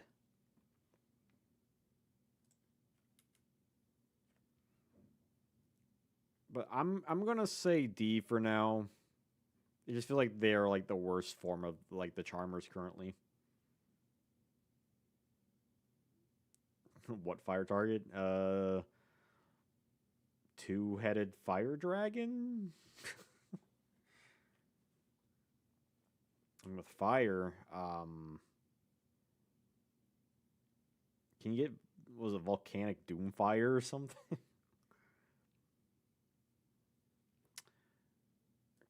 I'm gonna say at least like water is usually inherently like good for getting stuff out. So I'm gonna say earth and water are C, but fire and wind are D. It's hard for me seeing like just go ahead the decks are usually are. Banisher of the Radiance. Card is visible on the field and card sends the graveyard removed from play instead. This thing is played pretty well in banishment like anti meta decks. I'm thinking A. Yeah.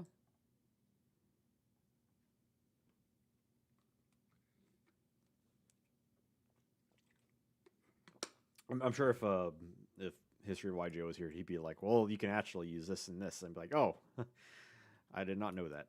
Batteryman D. While this card is face up on your side of the field, your opponent cannot select a Thunder type monster on your attack target except for this guy. Good defense. Level 1, you could do stuff with that later on. Banisher's like my brother S. I don't think it's S. Mainly because like it's just like a monster. I think that's kind of like it just doesn't seem as good as Macro and Fissure, but it's definitely close.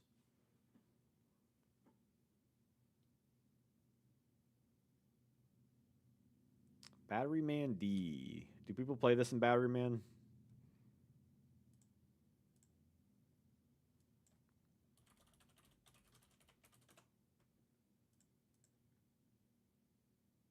It's a modern Edison format Battery Man deck. Does not look like people play this guy in it. So people probably not play him. I mean, the best thing you get him for would be for like the dragon thing, but yeah, because generally it protects stuff from attacks, but it has good defense. I'm feeling just C. There's nothing like inherently bad about it, right? It seems like there's a lot of cards in this set that just wants you to set it first. But let's see. I guess we're good to take on do all the hero stuff now then, huh? Easy D tier? Or talking about Battery Man? Or Clock Tower Prison? Because now we're talking about Clock Tower Prison. Yay. Actually, before we talk about this, we should probably talk about the thing it summons, I think. Dreadmaster.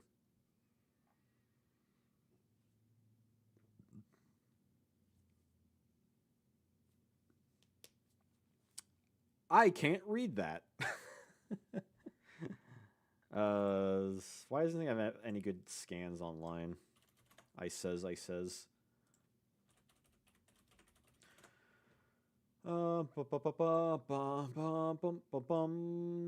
anyone summoned Dreadmaster for Clock Tower? Maybe. If this card is special summoned by Clock Tower Prison, destroy all monsters you control except D Hero, and then special summon D Heroes from your graveyard. That seems good. After special summon, for the rest of the turn, D Heroes cannot be destroyed, and you take no battle damage when they battle.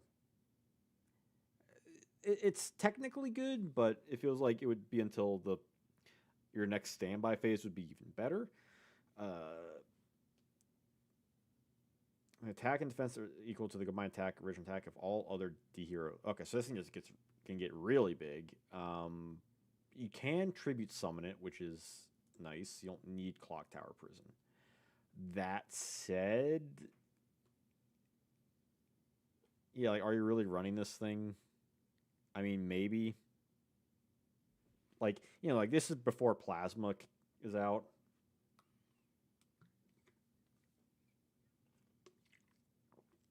Where, ideally in this deck, right, you're only playing D hero cards. Even if you like tribute the two. Oh no, that's only for someone from Clock Tower Prison, not by tributes. So it's only by. It does. The second effect is just general special summoning, which is kind of like But ideally, you'd want to get off a Clock Tower Prison so it gets those two monsters back, basically. Because otherwise, it might not have any attack, and that's pretty bad. Yeah, I'm gonna say D. It's good if you can like get it out via like the way you want it to get it out. Whereas Clock Tower Prison, I can read this. Zoning in. Place a clock counter. Well, good thing they added an L. During your opponent's standby phases, while there are 4 or more on this, controller's card does not receive any battle damage. That seems kind of good, right? If you have this card sit, and your opponent probably doesn't want to take care of it right away, you potentially get some. Just be immune to battle damage. Freaking Tornado Wall. But if it's destroyed, special summon a Dreadmaster from hand or deck. Hand or deck is good. I wish it gave you the option to send it when it has 4 counters instead of needing it to be destroyed. And obviously 4 is a lot. But, your opponent might not be destroying this thing because it's, like, why would they immediately? It's very slow. It is the best way to get Dreadmaster out.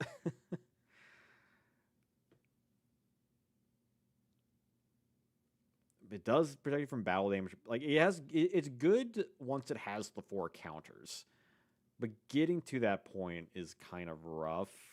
I'll say C, because yeah, it technically doesn't do anything for potentially forever, but that's kind of the benefit of it, right? Because it's like it's kind of a sneaky card. Like it sneaks up on you. It seems like it doesn't do anything. The next thing you know, you're not taking any battle damage, and then you know you can probably proc this somehow to get Dreadmaster out, and then starts like boom, boom, boom, boom, boom, boom. Like maybe I'm being too generous, but D heroes are really interesting, aren't they? Very Image Comics. Once per turn for Captain Tenacious. Let's see, while it's face up on your side of the field, if a monster, if a D hero monster, except for himself, is destroyed by battle, you can special summon that one monster during your next standby phase.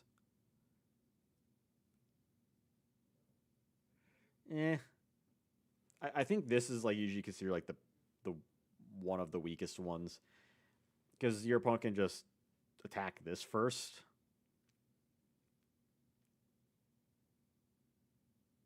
Like the special summoning is good, but it doesn't.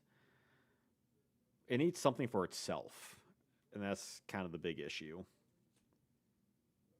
And it's also once per turn, so you can't have some weird janky thing where it starts redirecting attacks left and right. F? You saying F?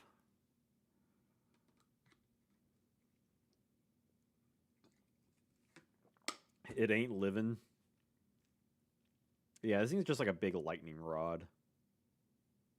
Which may be a good thing, right? Your opponent's kind of forced to like deal with this thing first. Tenacious D. Yeah.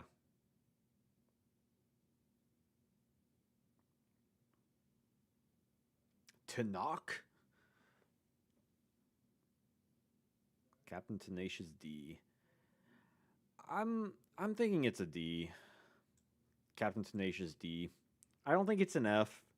I do think it does technically have a good effect. Just the problem is like it's stats.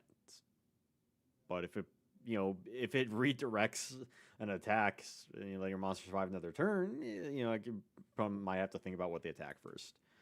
Diamond Dude. This thing is really good. So it mills a card. If it's a normal spell, you can activate it during main phase next turn. Whenever you want during the main phase, Diamond Dude doesn't need to be up.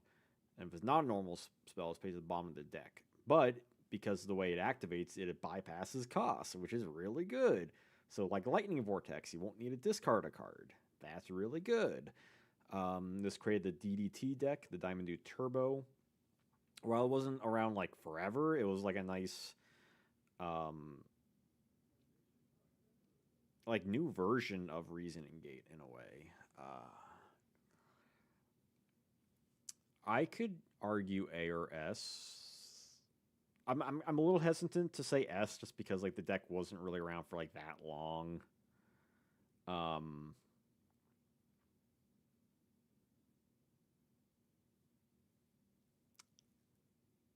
Like it did like really create like a whole strategy around it. Compare to something like Phoenix and Bountiful Artemis that was just more like key cards in certain decks. This guy was like the deck type of thing. Yeah, I think this guy earned the right to be an S tier. I think he did enough.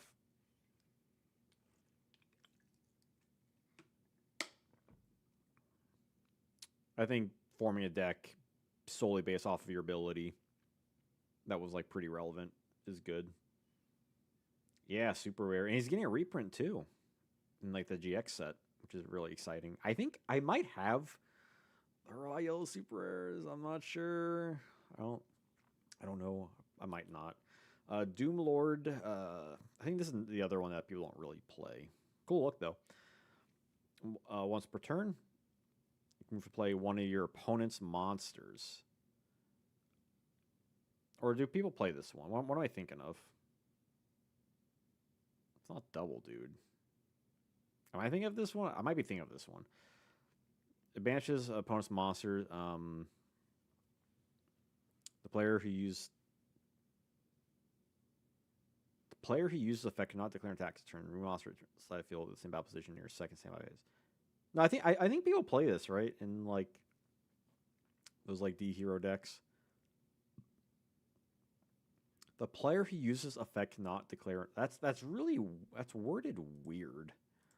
How's it modernized? Yeah, you cannot declare an attack the turn you activate this effect. That's just way better wording. Like it just banishes a monster, which is really freaking annoying. I've dealt with it. Now, the annoying thing is that you can't declare an attack, but 2 standby phase after it usually means you get another turn to do stuff, or potentially just keep banishing stuff, which is really freaking annoying. Yeah, I think this was like you didn't see this too often. This feels like a B. This feels like a B for me. It's B okay.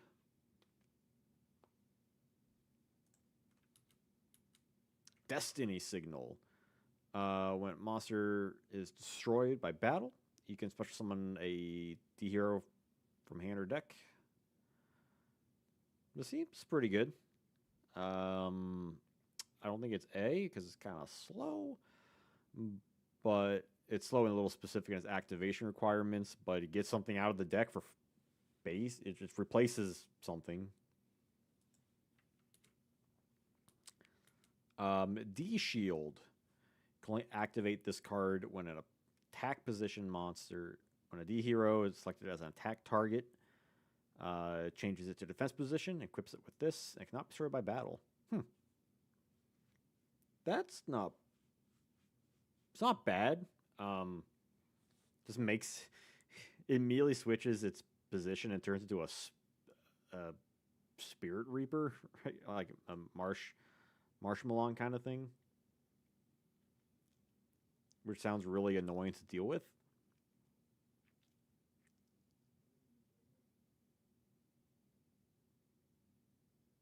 Now it is like kind of like a a do nothing card. But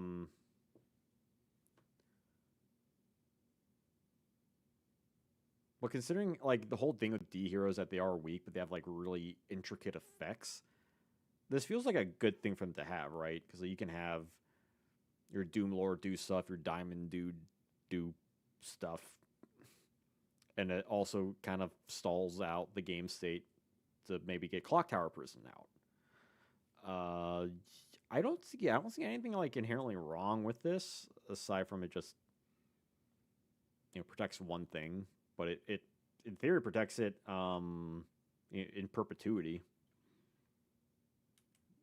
D time. Let's see. When an E hero is removed from the field, interesting. Yeah, slow game plan, but it can get tricky. When an E hero is removed from your field, you can add a monster from deck to your hand that includes Destiny Hero in its name, whose levels equal or lower to that E hero monster. Interesting that they like combine E hero and D hero stuff. Removing from the field is nice, so whether it's banished or bounced to the hand doesn't matter. But it has to be like a specific. But usually the D heroes are like low levels anyway, so that part might not be too much of a thing, right? You're probably not going to get Dreadmaster, but that's fine. You don't really care because Clock Tower Prison gets it from the deck. It just replaces the thing, but it's a little more specific because you have to be running E heroes, and it only goes from E hero to Destiny Hero. I'm thinking C.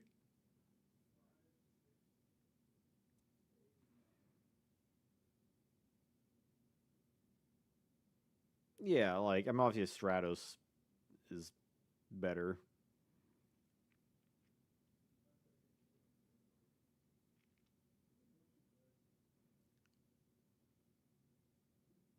Because like you're probably getting like whatever you want, which is nice. And it's just like kind of another weird searching. It's like a weird searching, but I don't think it's too bad. I'm thinking C.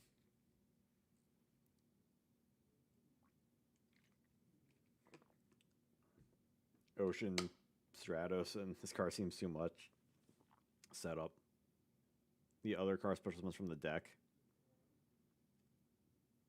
And this just like it adds. So it's still search. You still have a card that's essentially just searching a thing out. Like Destiny Signal, where obviously one special summons, but this just adds to the hand. So it still pulls something from the deck, which is good. You have one monster. Theoretically, like Ocean, you bounce a card and you can still activate this, right? Just to get another card. I'm gonna say that. Let's save the fusions for the end. Elemental Recharge. Increase life points by 1,000 for each face-up monster set hero. This seems like an F.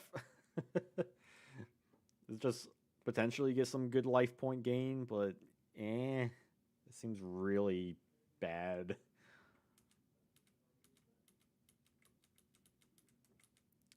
H Heated Heart increases monster by 500, and it does piercing both until the end of the, or just piercing until the end of the turn, or to both. Yeah, both until the end of the turn. C. Like 500 and piercing is a nice little thing, but it's not really much of anything. Like it would be cool if it was like you can choose one of these effects to like last until the end of the turn, the other one just keeps in perpetuity. Like that would make it a bit better. At least then you're like, oh, maybe I want to keep piercing, or maybe I want to keep the attack buff. But it's not anything. Should have been an equip. Yeah, but I can see why they want to make all these cards the same. It also works for Hero Flash. Oversoul. It revives a normal E-Hero. Yeah, that's fine. You might be wanting to do that. Righteous Justice. Destroy spell or trap cards equal to the number of face-up heroes on your field. Yeah, this seems significantly worse.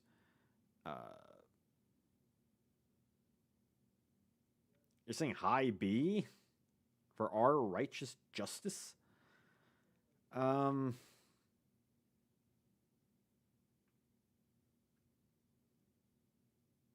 the issue is here, right? If your opponent has 1 and you have 2, like how does this? Because you have to destroy equal to the number. So could you not just act it like? Would you be unable to activate this, or would you have to like? But if you have a card, you would potentially pop your own card. High B for O. Hey Cheshire, what's up? Are you thinking B for? Okay, I'll bump O to B. What's going on, Cheshire? What's good? Because Righteous, like if I don't know, like in theory you might be able to pop like more than 1, right? Anywhere from like 1 to 3, let's say. But I don't know. I think Heavy's still legal at this point. MST, any other card that pops stuff.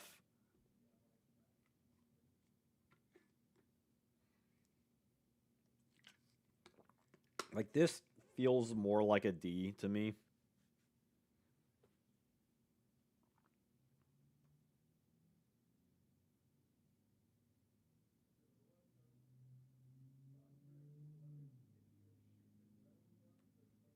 C? D or C? I'm seeing 2 C's. It's like I've been outvoted.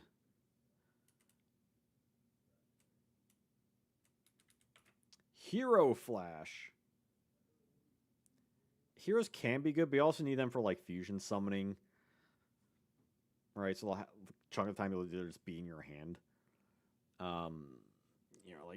Let's say you're running like maybe like a more modernized, a contemporary modernized hero deck, right, with like Stratos and Ocean, Bubble Man. Like even still, you might be rolling having 2 on field.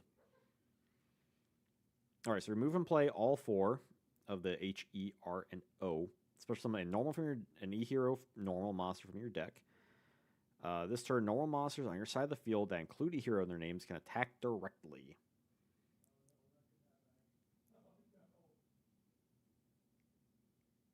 This seems pretty bad.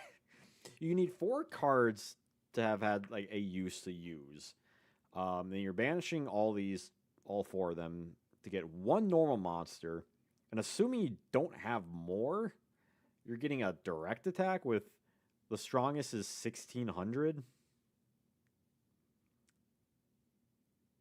Right? Like, let's say you have, like best case scenario, you have all 3 in your, on the field, but that's kind of hard to do. Like, Oversoul gets you back 1, Emergency Call gets you 1.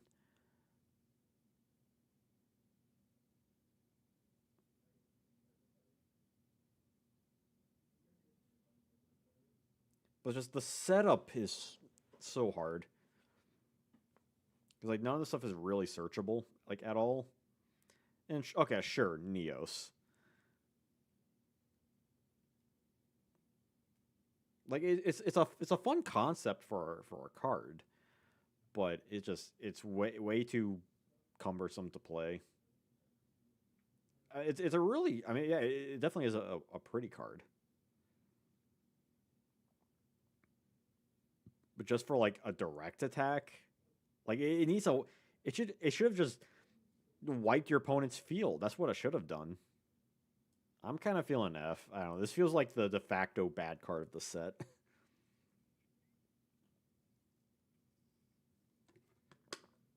Like, it needed to have been like a full board wipe.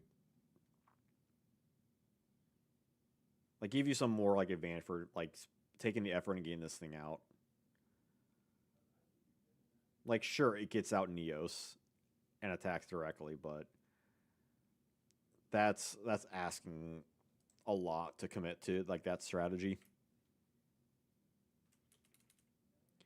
E-Hero Mariner. I actually really like this one.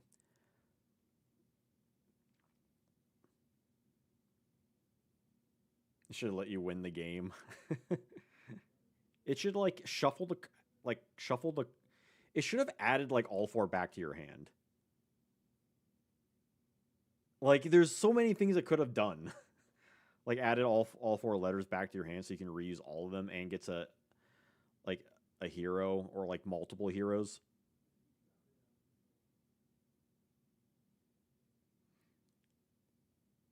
Which heroes can be special from instant fusion? I think Mariner in this print actually is like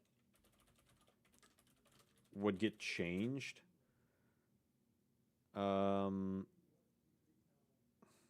Maybe not. Maybe think of something else.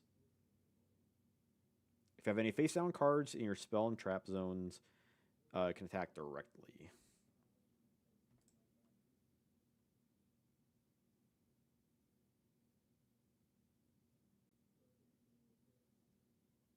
I want to say there's something with Mariner.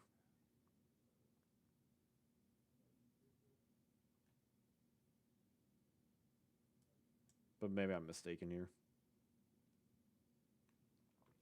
I mean, I've always liked Mariner personally. One, I think it has a really dope design. But you just need to set 1 card, and it can attack directly for 1400, which is a pretty good amount. Especially like in the late game, or if you have like certain stun cards. I like Mariner. I acknowledge that he's not really like the card that people play much of in terms of like the E-Heroes, like the old OG E-Heroes.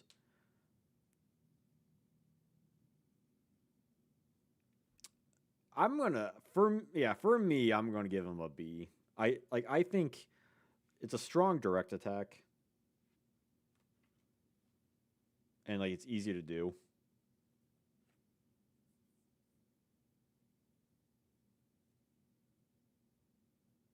Yeah, you can use them for a level 5 water.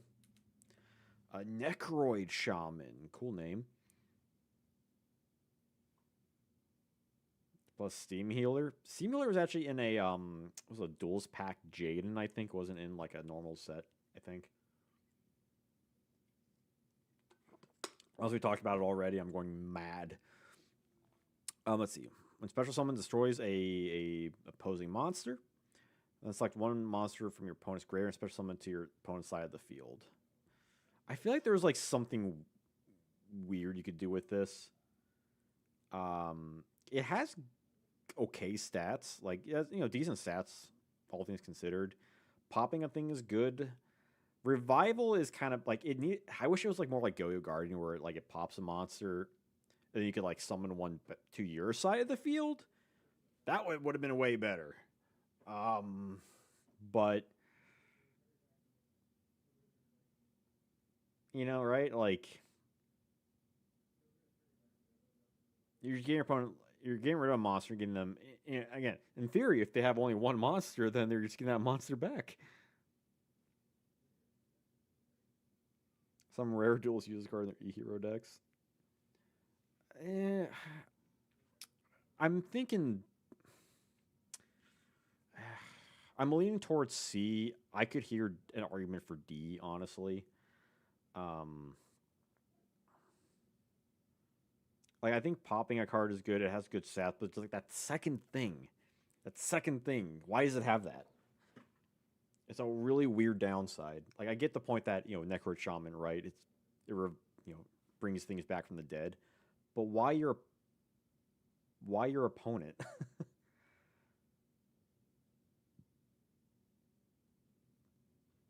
Like it's a really bizarre choice. Like it doesn't do anything. It doesn't like half its attack. It doesn't negate its effects. It just brings it back. I mean, at least you can decide which battle position. I have not seen Ushio Tutora. But what I have seen though, Sparking Zero is adding a bunch of new DLC, so maybe I'll actually pick up the game. Unrelated. Revives their max C. Yeah, I don't know where to. I don't know where to put this. Like, it's such a swing in effects. Such a swing in effects. Like, I feel like there's something that this thing does that I don't remember. Like some like kind of fun interaction. Let's see, look at tips here.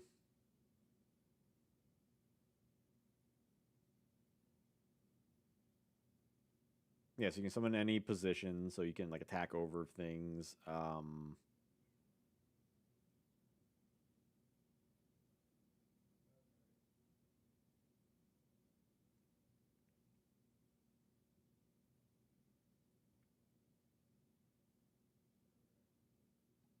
Oh, apparently this is considered a roid monster. It can be used as a tribute to apply the effect of Armoroid. It allows you to use Emergeroid Call in a hero deck.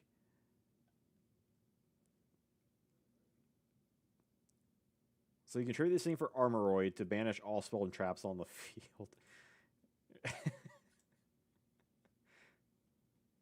Dark Droid is a Roid too. Oh no! The Roid agenda is increasing. I mean, Supercharge is such a good card. Okay, what are we thinking? C or D? I'll leave this up to you. I really can't decide on this guy. Like, I could see why someone would play him, but I also absolutely understand why you would not play him. He's on the roids. I mean, look at these bowling balls for arms. Looks like a gigantic peanut or two whoppers stuck together. Jaden desire support card. Oi oi oi. I'm never ending these at like 8 o'clock again. This is too much talking about e-heroes. C. Okay. All right. Um, yeah, we'll do Phoenix Enforcer. We'll save the cover card for last. Let's see, this is just alternate Flame Wingman, and he cannot be destroyed by battle. I mean, he looks cool. I honestly, I really wish Yu-Gi-Oh did more of these like alternate fusions. I think that's a really missed, like untapped concept that I really like that they did in the GX era. Whereas like the two materials could also make just something different. You know, something similar but different. Like it'd be cool. Like right, imagine a let's say a oh gosh, I don't know.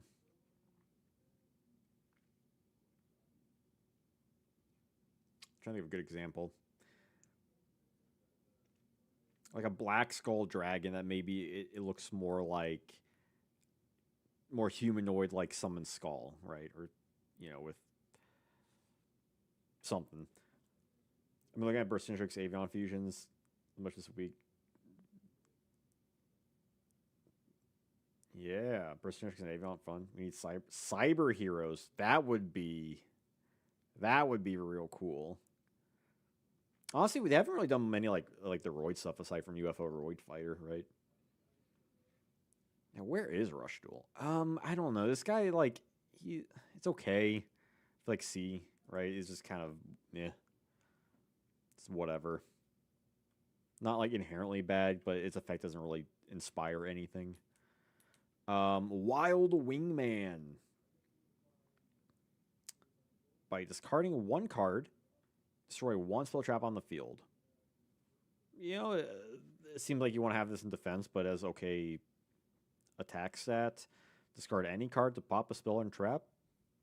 I like this. I think I could see myself getting this a B.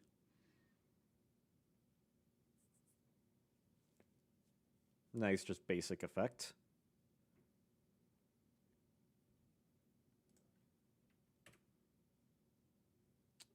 Yeah, this card is bad, but like, I mean, all things considered, like it's not once per turn. That's also nice. And hey, maybe use one of these support stuff with it. I don't know. Like in terms of what a lot of these fusions do, like that's a better effect than like half of them. Like if I'm putting Mariner in B, like I gotta put Wild Wingman in B. Like I feel like with Phoenix Enforcer, like you rather just run Flame Wingman for its burn effect. Whereas something like it's nice for Necrotron to pop a card, but the second effect is just definitely worse. And I'd rather discard a card than revive an opponent's monster. Like that's for show. Show enough. The Shogun of Harlem. Anyone ever watch The Last Dragon? Anyway, so this thing is the alternate Shining Flare Wingman. So not too bad to summon. He's so Digimon, but he kind of is. He kind of is. I wonder if some of the GX designs were designed or is like inspired from Digimon. That's a show I've been wanting to watch forever.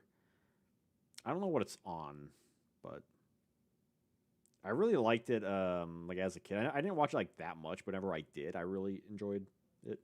Yeah, I haven't watched it in maybe like a year and a half, but it's really fun. A Green War Greymon. Ooh, I always liked Oh, what was the wolf one? It wasn't just Wolfmon. I mean, Greymon's a classic.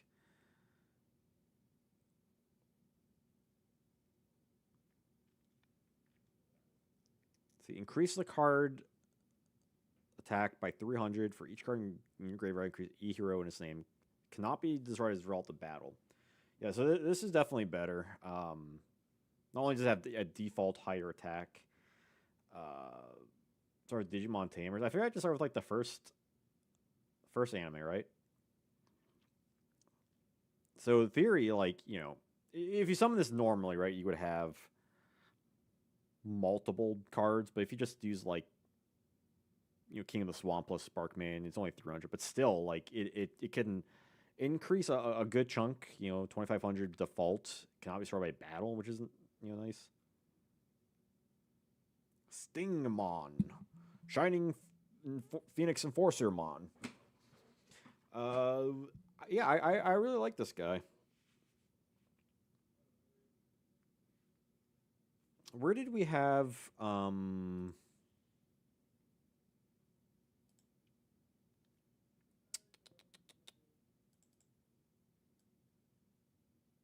Oh no, we're all good. We ran along the other week. I'd rather run along because I'm talking to people than me just be like, you know what I mean?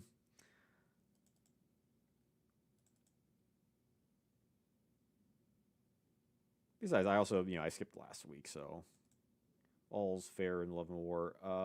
What's this? Element of energy? Okay, we gave the other one a B. Yeah, I'm kind of feeling B. Yeah, I prefer to talk to all y'all. I appreciate people even show up to these streams. Yeah, I'm feeling B for Phoenix Enforcer. It's definitely not A, but it's definitely better than like stuff in C tier. This is a weird set. It feels like it might be one on like the lower end of Series 4 sets.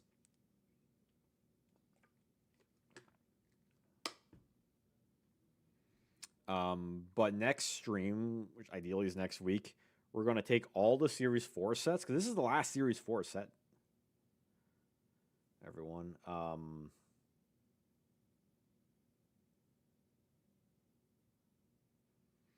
Yeah, thanks for coming by. But yeah, next stream, it will be all the Series 4 sets, so everything from Soul the Duelist to Enemy of Justice will be ranking everything. But yeah, this set, if this feels like a pretty bad set, all things considered. It has some like neat stuff, some curious stuff, but generally nothing like real good, right? I mean, you can kind of argue it's mainly just S and A. Gotta watch Digimon Japanese season 1 to 3. Where can I watch Digimon?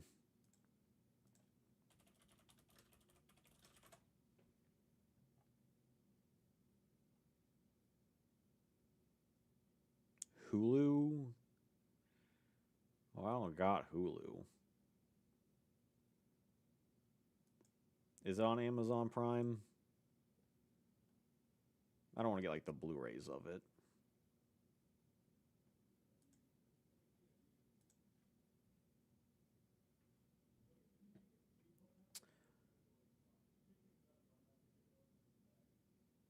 Hulu and Crunchyroll. Okay, I'm considering getting Crunchyroll. To my room, I start watching a bit more anime stuff, but we currently have Netflix. We kind of lately I've only been doing like one streaming service at a time. Aside from, I think I downloaded them like from like something forever ago, but I don't recall if I still even have those. Yar. But I currently have Netflix, but I feel like if we canceled that, we would get Crunchyroll. But I don't know. All right. This has been fun. We'll continue any conversations down in my Discord. If anyone watching this in the VOD, description, if you want to join the Discord, down there. But yeah, this was fun.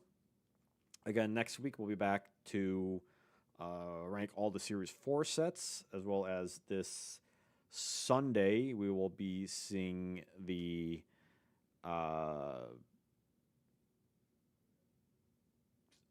deck profile.